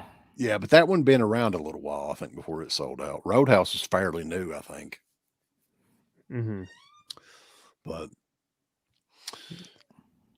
yeah, see, someone got their order and then not a subscriber on Friday. But you know what it was for me? I kept going back and adding to order, and I don't know if that threw me off or not, but I did it once. Hmm. There is a Vestron sale on Diabolic DVD. Oh, hell yeah. They have pretty decent sales on those when they do have them. There's a new Insidious movie coming soon. You guys excited about that? No. I like the Insidious series, but I don't think I'm gonna watch it in theaters. I don't think. I was talking to Steve about those movies because I get those confused because you've got the Insidious movies, you've got the Conjuring movies, and I think there's the Nun. And Annabelle and all that shit comes from the Conjuring, right? Right. That's all Yeah. Conjuring. But you know what it was is Insidious and Conjuring came out like right within probably a month of each other. So I think that's why I'm the same way. Those two for me, for some reason, go together and there's no relation to either of them. I mean, wait, is the same people in both or no? Is there similar actors in both? Some of the Yeah. Patrick There Wilson. is, right? Yeah, Patrick Wilson. Yeah. Okay, that's probably why I get it. I also kind of put those together because he was in both of those movies. But And it's all James Wan. So Yeah, James Wan directed the first yeah, two of those, right? yep. Mhm. So yeah, it is kind of confusing, but I don't recall I've seen the first Insidious. I don't even know if I've seen the second one. I can't keep up with any of those movies anymore, man. Like there was the last one was like the there was Something one a about a key, the last key or yeah, the something. last key, and then there was like another one.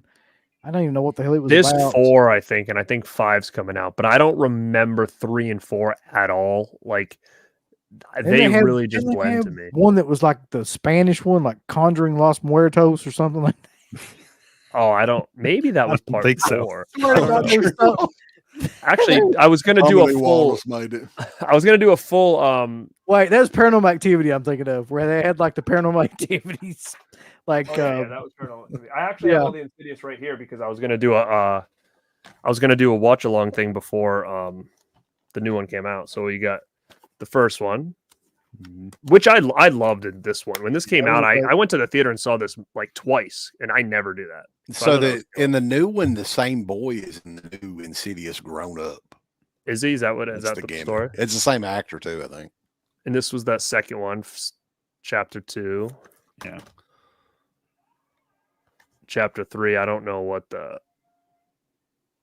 Then there was the Lost and, yeah, Ones or whatever. the hell. last key or something. The Which is last I don't like when they do key. that because it's technically 4. Why don't they just put chapter 4? No, or is this like a prequel? I don't Oh, know. that's the last key. That's different. that's what annoys me because I'm all about aesthetics. So all of a sudden, if this one's called chapter 5 and then you just got like last key sitting in there without like chapter 4, it's kind of annoying. CK, what would Dusty Rose have to say about Insidious, baby? Well, let me tell you something. Originally, when James Wan made the first Insidious movie, baby, it was just he drew that line in the sand, daddy, and then he let all his cronies work on them sequels, and they sucked. They were terrible, baby. And I have no interest at all in seeing what Patrick Wilson's going to do with his new movie because I guarantee it's going to be flat out the shits. That's the next On the Road episode right there. Go see the new Insidious. No, God, We no. should. Malignant. Yeah, That's I a like good one. Malignant a lot. Ja- I most of couldn't James believe they Wan made that stuff's- movie, man. That was so awesome. Like You when liked it? Yeah, I when I mean- think back about it, I was like, I can't believe that movie exists in today's like world. Yeah, the fact that you liked it shows a lot because you don't like a lot of new stuff. Garrett, don't give me Blu-ray in it. shit about not liking them movies. A lot of them movies ain't worth the fuck. He's What? just saying that you're picky. Scream 5, Oh, you're very Scream picky. 6, Scream 7, they ain't none of them gonna be worth a shit. Neither is Evil Dead Rise. I none didn't of think it- Evil Dead Rise was that bad. It was I bad. thought Evil Garrett. Dead Rise was okay. I'm turning into I trouble. was enjoying all the It was splooge bad. coming out of that girl's mouth throughout that I whole walked movie. into a room. I said it was bad. It was bad. How bad is this movie? It's bad. Evidently that Vastron sounds like it's pretty good. $15.99 a piece. Rob said he got Dagon, Chud 2, The Gate, Blood Donna, baby, Slaughter High Parents, and Beyond Reanimator, all with slippity dippities. Wow, that's pretty impressive. They all have- Dagon, son. Dang That movie Parents though, man. Somebody I would not pay nothing for that movie. Is that the one with? Is it Randy Quaid in that? Is that the Yes. one? Yeah. Oh, okay. Man, yeah, that one's leaves a lot to be desired. That's I haven't seen that. in a terrible. That long wasn't time. that wasn't really a good release for them. I don't think. If it was $5, it wouldn't be a good price for that. That's flat out terrible. Death Sentence, that's a good one, man. That's I my like favorite one as well. I like that one a lot. It does not have a 4K. I was really surprised. I'm like, why doesn't Scream Factory put that out? Or I guess maybe Shout Factory or Shout Select. it'll but probably come. I think. I hope so. It really needs it. If I'm not mistaken, though, because we interviewed James Wan around the release of Death Sentence. That's when we interviewed him. And I think Death Sentence, somebody can look this up, came out the exact same weekend as Rob Zombie's Halloween. Hmm. So Rob Zombie's Halloween, of course, did kill her, and then this one kind of like died. Did it? I don't know if it did. Maybe it was like a week or two apart. I saw both of those in the theater, but it I is, thought it was the same weekend, or it may have been like within a week of each other or something. I think so because when I went to go see Death Sentence, I don't remember wanting to see like anything else, and I think I'd already seen Halloween. I remember going to see Halloween, and my cousin was in the theater, and he was like, "God!" After it was over, me and Sig were walking out just like all depressed. He And said so. he ran up to me like, "God damn, that's the best Halloween movie ever." It's like that's better than the original movie, and he's looking like wanting a response, and I was like, "God damn, I'm glad he's not my cousin." I would have fucking backhanded him, man.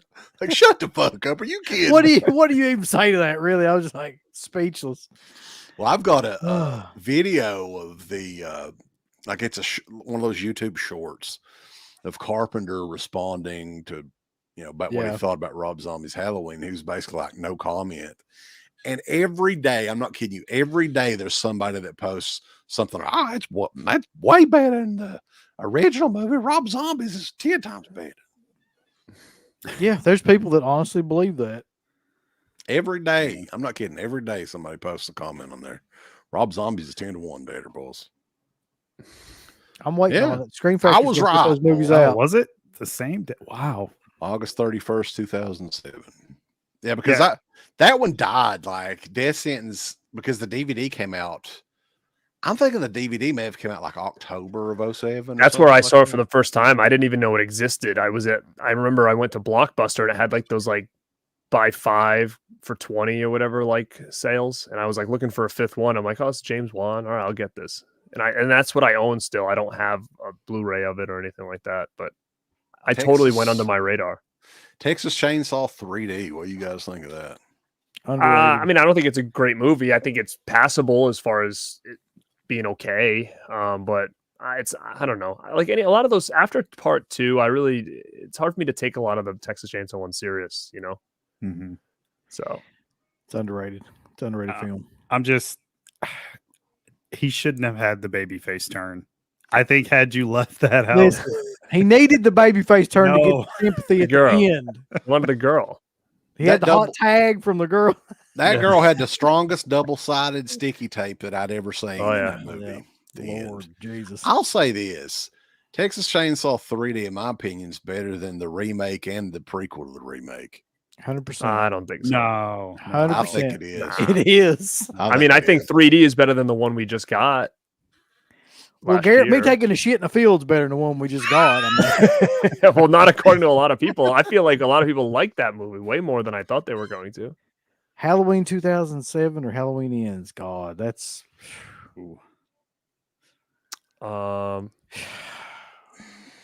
That's not easy. The funny thing is I don't hate either of them, so that's why it's hard for me. Yeah, same for me, Garrett. That's why I'm struggling with it. What would you probably rather say- watch, Uncle Bill? That's what he's asking. I would, honest to God, rather watch Halloween 2007. I would probably have more enjoyment just watching that than I would Halloween Ends. I would probably say Okay. 2007. yeah, same. This is a lot of talk going on right now. The French Connection edited, censored version without any word from the studio on it. It's on, what is it, on Disney Plus or something? Is that what it's on? I Yes. guess. Yeah. Yes. Okay. That's got to be a one-off situation. I don't think it is. I think can't this is see the that start happening of a more. lot of things. I really don't think God, it's. I hope I don't not. think it's a one-off, man. I think they're going to start doing that with pretty much everything. What did they edit out of it? I haven't even really I don't know either. kept up with it. They edited out, like, that movie is full of, how do Like we say that? racist stuff. Yes, racist, like dialogue and expletives and things like that. And they edited out all of that from that cut. Yep. Well, of course, it's fucking Disney, boys. They've got a history of doing that. I mean, honestly, like what year was that? 71, 71 72? or 2, yeah. So why can't they just, the world was fucking different back then. Why can't they just say that? That's kind of my thing, because like the whole point of that movie is like that it was supposed to be realistic to that time period, right? And like the cops were supposed to talk like cops talked at that time, and the criminals were supposed to talk like criminals talked at that time. That was the whole point of that movie. That's why it won so many awards and did as well as it did. And so they basically just took the point of the movie and took it out of the movie. So now you're just, I don't even know what the hell you're watching.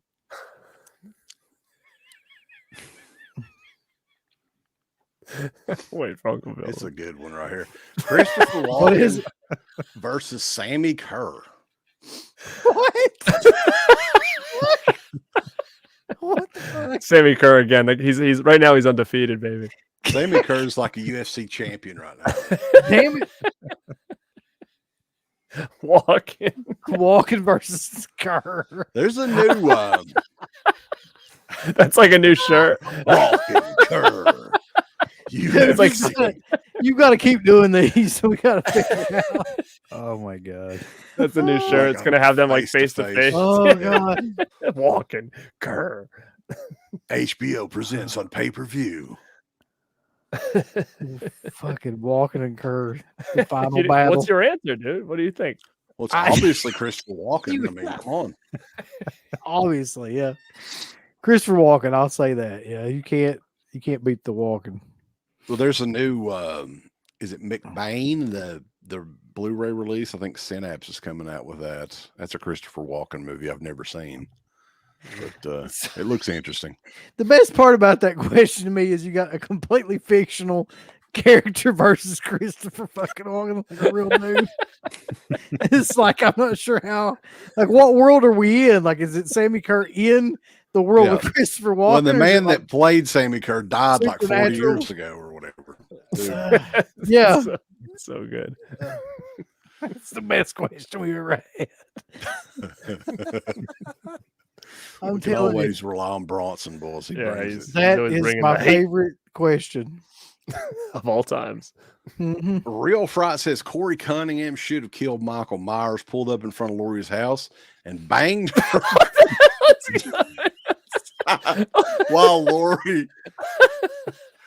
staring Laurie in the eyes. What the hell? I mean, I do agree with that. I think that Corey Cunningham should have lived, and they could have, like, if they wanted to do some kind of like weird spin-off type new generation of Halloween, they could have maybe run with it with the two younger crew, with him and the girl, and just had them almost like the new Laurie and Michael if they were going to do anything with this franchise going forward. Because what are they going to do in time? Another 10 years? Like Michael and Laurie Strode, someone else is playing. Like, what are they going to do? So I feel like instead of going back to the well, like try to build it off into like a new story or something. So I mean, I don't want to see a rehash of this story for the rest of my life over and over and over again. I'm so done with the Strode Myers thing. Like, it's been done to death. I mean, it's in like what, almost 3 different timelines, it seems like, and it's just, you got the remake stuff, the original stuff, and then like this. It's just, I'm done. Like, anything new, I'll welcome pretty much anything new. I agree. I mean, I don't want the Halloween the name to die, but there's so much they could have done to like have it move forward instead of keep going back and forever, you know? So yeah, they need to let that series rest for quite a while, I think. I don't know if it'll happen, but the whole Corey Cunningham thing, though, I mean, to me, it was a long time to build that character up just to have him fucking like instantly be killed. Yeah. You know, spoiler alert, he didn't put up any fight at all. well, no, I mean, he did beat up Michael in the sewer, remember? He's coming back in the next one. I'm sure he's just going like falling down in the sewer, and then he gets recharged and meets Splinter, and then comes back. But did you see that kid Corey just got signed on to that Halloween convention, which is a pretty big deal, I guess, because you know he's a pretty big up and coming star. I'm pretty sure. That's true. You know who won't be coming to that convention? You. Well, yeah, me either, but also not Tony Moran. No, he's not going there. He's not going to be there. I don't think Ellie Cornell's going to be there either. She's evidently getting money elsewhere. Mm-hmm. She don't do conventions. Mm-hmm. Oh, who was a better dancer, Michael Jackson or River Phoenix? Boys, that's bad. What the heck is going on? What about this question? Michael Jackson or Corey Feldman? Woo! That's Who's a tight, better baby. dancer? I would say Michael, but you got to respect the felt dog. That's right. Yeah, David Gordon Green's busy like ruining the Exorcist series now. So Yeah. I actually wouldn't mind seeing another adaptation of the Silver Shamrock story. We don't have to call it Halloween 3, that's for damn sure, but I think they should. I wouldn't mind seeing more to that saga. there was a fan edit of the end of Halloween Ends that would That have was- been really cool. I agree. That kind of implicated Silver Shamrock, Mhm. which I would have liked it a little bit more had that been the actual ending, because the ending that we got really didn't make any sense. Mm-mm. Mhm. It didn't. Really Michael Myers is going to be transformed into Ninja Turtles. didn't. Buy the shirt. I did hear from there was an interview with Michael Dougherty, who was pretty much saying that they're still kind of working on Trick or Treat too, that there may be some sort of announcement coming soon on that. What do you guys think about that? I hope it I mean- happens. I hope it happens. But you know what though, Right, yeah. and I know this is going to be an unpopular opinion, but I love Trick or Treat, but I feel like the more and more I watch it, the less I give a shit about it as I once did. And I don't know why that is. I don't know if it's because it's just so hyped now that I feel like it's not even one I go to anymore. Like it just kind of sits there. I mean, if it comes out with a 4K from Screen Factory, like I don't even think I'll get it. Yeah, you will. Like, I don't think so. I Gary- think I'm just happy with the one I have. Listen, What? you know that we know that you know what you're gonna buy. we know how So, you are, yeah. Garrett. Come on. No, I mean, I'm not going to get Creepshow. I'm not going to get Creepshow, and I love Creepshow, but it's not. I just don't think it's worth an upgrade. For Uncle me. Bill don't believe you. I'm not going to get it. Unless Yeah. Christian does a review of it, then Honestly, like No, he'll be there's like, no. I'm not going to buy. Why would I buy Nightbreed? You gonna I've buy got. it. I think You the gonna buy edition one that of- we have is the best Nightbreed edition the that's out. Why would I go for what? theatrical is the only one that's in 4K anyway. Right. But I I mean, don't for know. what? Like a I- little tick of like maybe better quality. I mean, the whole packaging setup I that don't we even have like is way Nightbreed. better. Carrot, you bought People Under the Stairs 4K. You gonna buy a fucking Well- Creep Show 4K? Come on. Nah, I'm not going to buy Creepshow. I swear to you, I won't. Okay, we got it I down will- here. we got it on video. June the 18th was I'm 11:50. not.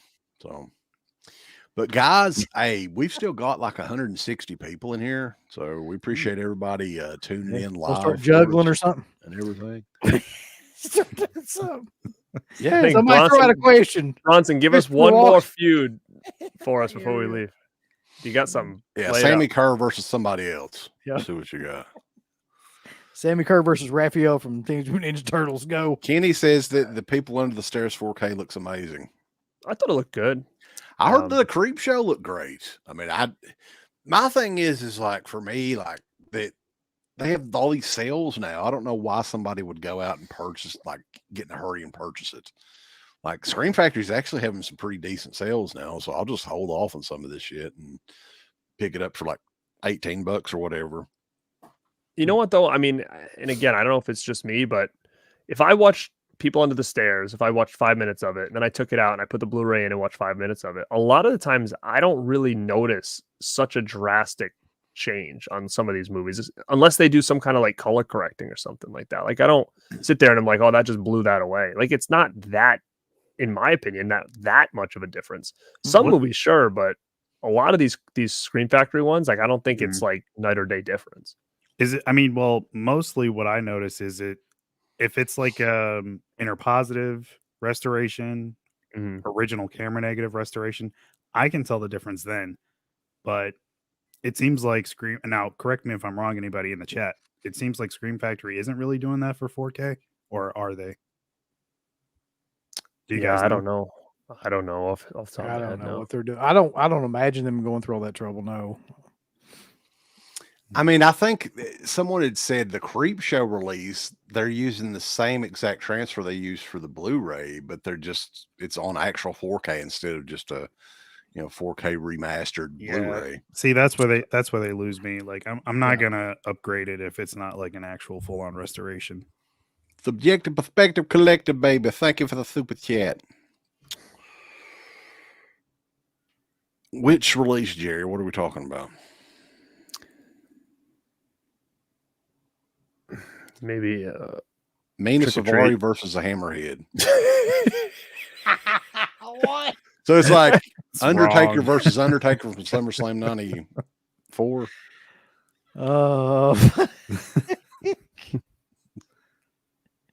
We What? love Mina Safari. We're going to go on a surfing safari with her sometime soon.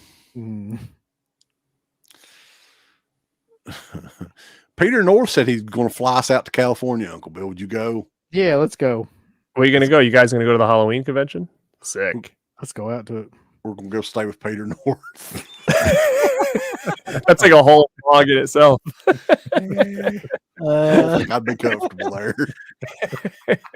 It's called Dead Pit Goes North. It's just called like a new documentary, like Into the Pit too. Oh, that's terrifying. This is an interesting one too. That's starting to come out. Scream Factory has started region locking some of their 4Ks now. Oh, fuck evidently. them. What in the world? What? Wow. You know what they should do? They should put more effort into other things like they're the way that they package their movies before they start worrying about region lock it so other countries can't watch them. Did Just you like see needless. the video that Christian did about Scream Factory? That was actually pretty good. It was a good video, yeah, Yeah. talking about like how they've like that and I agree. I think that they really did peak at Friday the 13th box set. I think that was like the peak. Yep. And I think that they're now just kind of running on coasting. Yeah, like I almost feel like they're just running on what they know works. Like they're playing it way too safe with a lot of this Yeah. stuff. And they're like, oh, we still have rights to this, so let's just, just stick to the what we know, It's interesting you bring up Scream Factory because people love the Scream Factory shows, and we really can't do another complete year of because we're running out. Like I think the next one will be like 2019 or something like that. But I did come up with an idea because I found a list, and it's a pretty damn long list. So you're saying we can't? You said we can't do another one? I don't think Oh, yet. not yet. You're Not saying you want to yet. wait? Okay. Yeah. We could do a whole show because this list here. How many pages is this? This is probably about 10 pages full of titles that have all been recalled from Scream Factory over the years. Holy shit. Really? So we could, it'd be kind of fun to go through all of their floods. Sure. Let's do And it. maybe do a spin-off show of that, like errors and inferior transfers, audio problems. And it was taken from Blu-ray.com forums, and all of them are alphabetically on here. They've got stuff, broken menu system, poor compression, missing footage on cuts of the movies, wrong title screen. It would just be, you could do a whole show on that. I think that'd be a kind of a fun one to do. So all of the issues that they've had over the years, and it's quite a bit. It's like 10 pages like that. That would be fun. So You could almost kind of set it up like, remember the old, you could buy like a VHS tape of like the bloopers, sports bloopers and stuff like that. You could kind of set it up like that. yeah, for sure. Set up like America's Funniest Home Video. Just can have a use that- bunch of-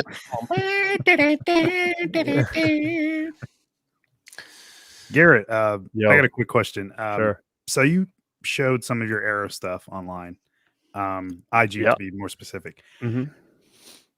Your slip cases. Mhm. I'm so jealous.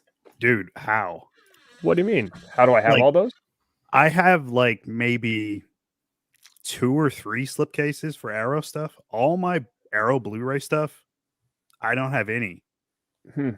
I pre-ordered a lot of them straight from the Oh. site, stuff like that. Like they never. I don't know what's going on with that. So Well, you know what's crazy is I never order. I always would order them from Amazon. I don't think I've ever ordered anything straight from Arrow, except I take that back because I just bought the exclusive Mallrats 4K with like that special slipcover that was only on their site. That's the first time I've ever ordered directly, I think, from Arrow, maybe. So all those that you see are all ones that I was that I bought from probably Amazon. I'm thinking I got quite a They're few all from pre-orders. Amazon, and even from Amazon, they didn't give me any. And you're buying them when they're new, right? Yeah, pre-ordering quite a few of them. If That you is go on wild. Orbit, I think that if you go to orbit.dvd.com, they have on there if it comes with a slip or not. It is interesting because I do have like half and half. Like and I don't know if I do. If I'm looking at them now, like half of mine have slips, half don't. So I don't know if it's like a luck of the draw thing kind of with them. I don't know how their whole operation works like that. I don't like that idea though. Of like a lot of companies they won't really tell you.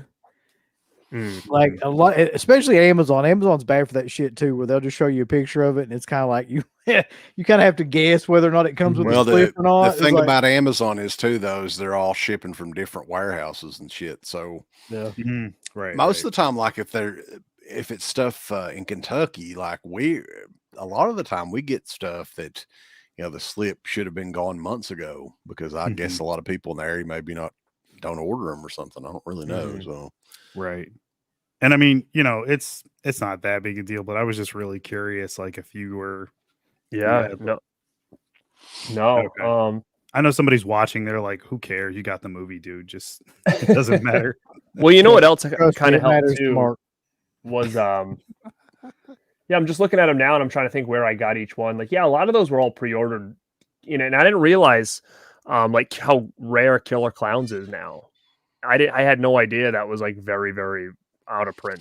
And I didn't know that, and I have it with the I didn't slip. know and is the steelbook worth a lot? That's what I've got. I don't know. I don't know if No, it is or not. I think I've got the FYE exclusive slip or whatever. Mm-hmm. I don't think it's a steelbook.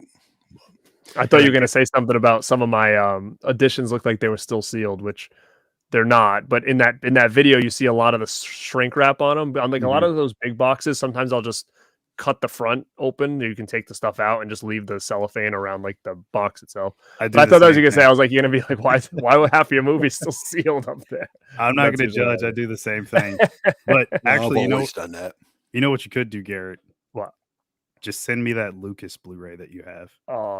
See, I didn't realize how rare that was. Dude, everybody keeps messaging me about it, asking me if it's a bootleg. I'm like, no, it's Anchor Bay. I swear, like I've been hunting for that thing for probably well over 2 years. I can't find it for a good price anywhere. I think it's like 120, 130 bucks. That is What crazy. the hell? Yeah. Goddamn, why? Lucas, bro. Yeah. It's Lucas, man. Tame, man. Tame, dude. Tame Is it licensed to drive's kind of rare like that? Yeah, too, that's isn't rare it? too. Yeah.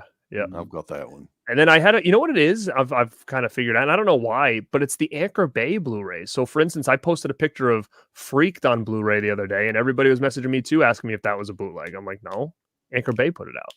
So it must be, I don't know if Anchor Bay is just like, are they just done now? Yeah, Anchor Bay died like 4 or 5 years ago, I think. Okay. There were Okay, that's stars for a while, weren't they? And then they Yeah, just kind of.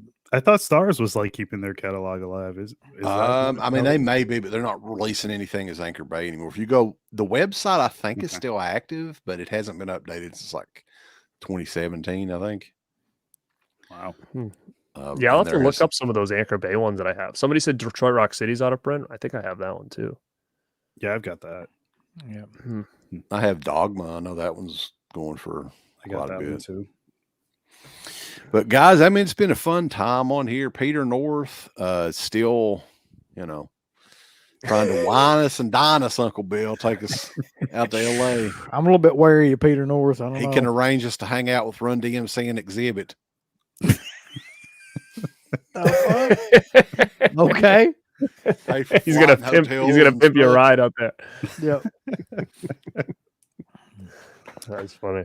But yeah, I mean, these shows are always fun, and we appreciate everybody hanging in with us. We've got over 160 people still in here checking it out, so lots of stuff to come.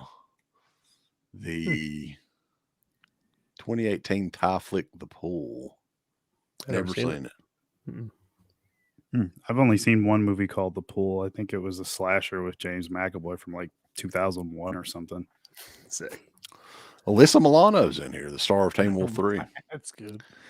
Stars has all the Lionsgate stuff. But what else do you guys got coming up on your channels here, Mark? I know you're always working on some stuff. I actually just got my PC back up and running, so I'll be working on some stuff. I've been down for quite a while. It's been awful, but I'm back up now, so we'll see what I come out with. I'm not sure yet. Cool. And Garrett, what you got coming up on Born to Be Rad and the Rad pack and all that stuff? So we announced last night the Rad Pack has us doing a Rad Pack Extreme is the next episode, and that's going to be live in July.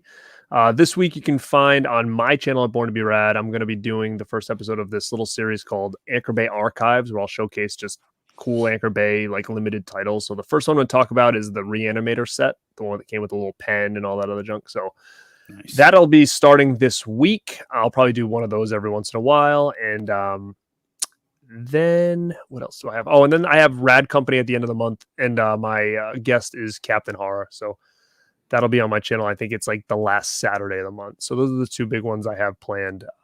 We had to have a captain battle, Captain Horror versus Captain B plan, but it had to be like 4:15 in the evening before Steve goes to bed. And Uncle Bill, I think you're going to be having another tour tomorrow night, right? Yeah, so tomorrow we're doing Joe D'Amato on Uncle Bill's tour of Italy, and that's going to be with Carter Detention and Bagalava. And then at some point, Rambo, me and Mark and Rambo are going to be doing like Van Damme movies. I don't know. Is he doing those on Thursdays, or did he say, like, I don't know. Yeah, that's the plan. Every Okay. Thursday. So every Thursday we're going to be doing a new Van Damme movie. So I think it would either be Cyborg probably next, and then Kickboxer after that. We're just going to go through all the different Van Damme movies. Cool. Yeah. So I think the next big show that we're all going to do together is the second annual Horror Media Hall of Fame, and those are fun shows, man. We only did one last year, but Yep. I have a lot of fun doing that because we've all been collecting this media and stuff for many, many, many years, and this is covering like some of our Hall of Fame worthy VHS tapes, even laser discs, DVDs, Blu-rays, 4Ks. So all the different formats will each be picking 2 releases a piece, and it's going to be a fun time. I think it's a week from tonight, 10 p.m. Cool. It's going to be what is it like year 2? What do they call it? The class? Oh, the class. The class of 2023. Come, make sure to come and check out the class of 2023. Yeah. Oh yeah. Wait, CK, you're selling off your wrestling stuff, right? Or some of it? By VHS stuff, yes. Okay. I just don't have room, man. And eventually, like if somebody doesn't properly they're properly taken care of, but I never watch the VHSs anymore, man. They're cool and everything, but yeah, I'm going to eventually be selling some of those off, trying to make some room. And You got anything that's like not on the network? Like anything super rare or Like those super tapes maybe or something? Yes, I have all kinds of the compilation stuff, the Coliseum video clamshell stuff, the best of the WWF, the Hulkamania tapes. Which You have are the all one fun. with the Zeus and Hogan cage with Macho. Which and all one over was that? that? Which one? I Was think on that there? was like the one they did. It was like that post No Holds Barred match or whatever. I may have it. I'm not really sure. I have some of the WCW stuff too, which I may want to hang on to some of that because I've got some like the 91, 92, 93 era. That's like my favorite time Yeah. from Nice. WCW. But yeah, if anybody's interested, just give me a holler and I can send photos and everything because I have quite a bit. That might even be a cool show though, like wrestling physical media. I mean, I'd it'd like be a that. lot to do, but like a few parts maybe cover the VHS era. I have a ton of DVDs. The So history quite of a few. Coliseum video. No, I have a lot of those DVDs too. I would never get rid of the DVDs because I think wrestling's in a similar boat as like what we were talking about with French Connection. Like once they sell or whatever, well, you don't know what the hell's going to happen to that library, man. It could get chopped to bits. They could. I mean, even the network now doesn't have everything.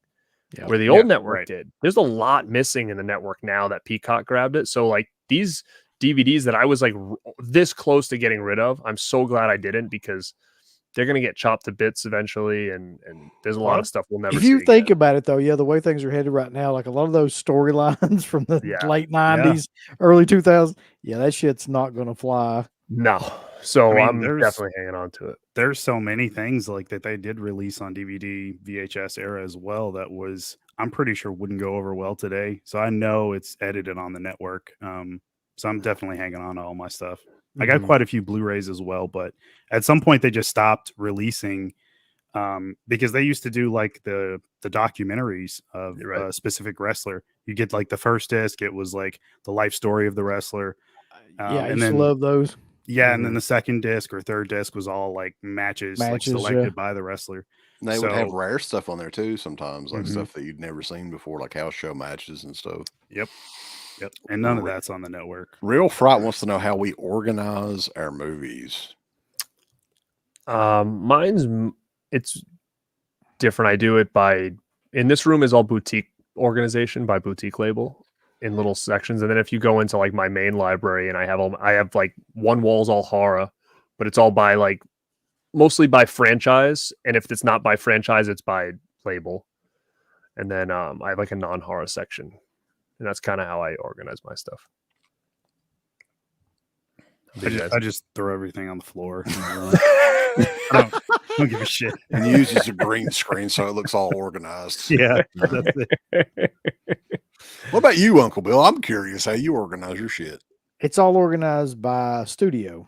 So oddly enough, like I've got like all the Screen Factory stuff in one spot, all the Arrow stuff in one spot, like yada yada yada. That's how I organize mine, and it's alphabetical by studio like that. Alphabetical. Alphabetical. I am dumbfounded by anybody who does that, because you have to always move shit all the time. You get stuff in. There's no way I could handle Well, that. you got to update it once a month. Just that way you don't have to fool with it very often. Yeah, that's But, crazy. I've got all my non-horror stuff in the living room area. That's another gigantic shelf like this one here, which you can't really tell, but I have all that alphabetically in there, and then by studio, and the non-boutique stuff, it's all horror back there, but it's like on top alphabetical, and then by studio. Yeah, that's the best way to go, I think. Yeah, because there's all kinds of random ones that's, mainstream studio stuff, or some of the smaller label stuff. I just have them all together. Oh God! Oh, what happened? At damn Oh. internet. We lost He- UP.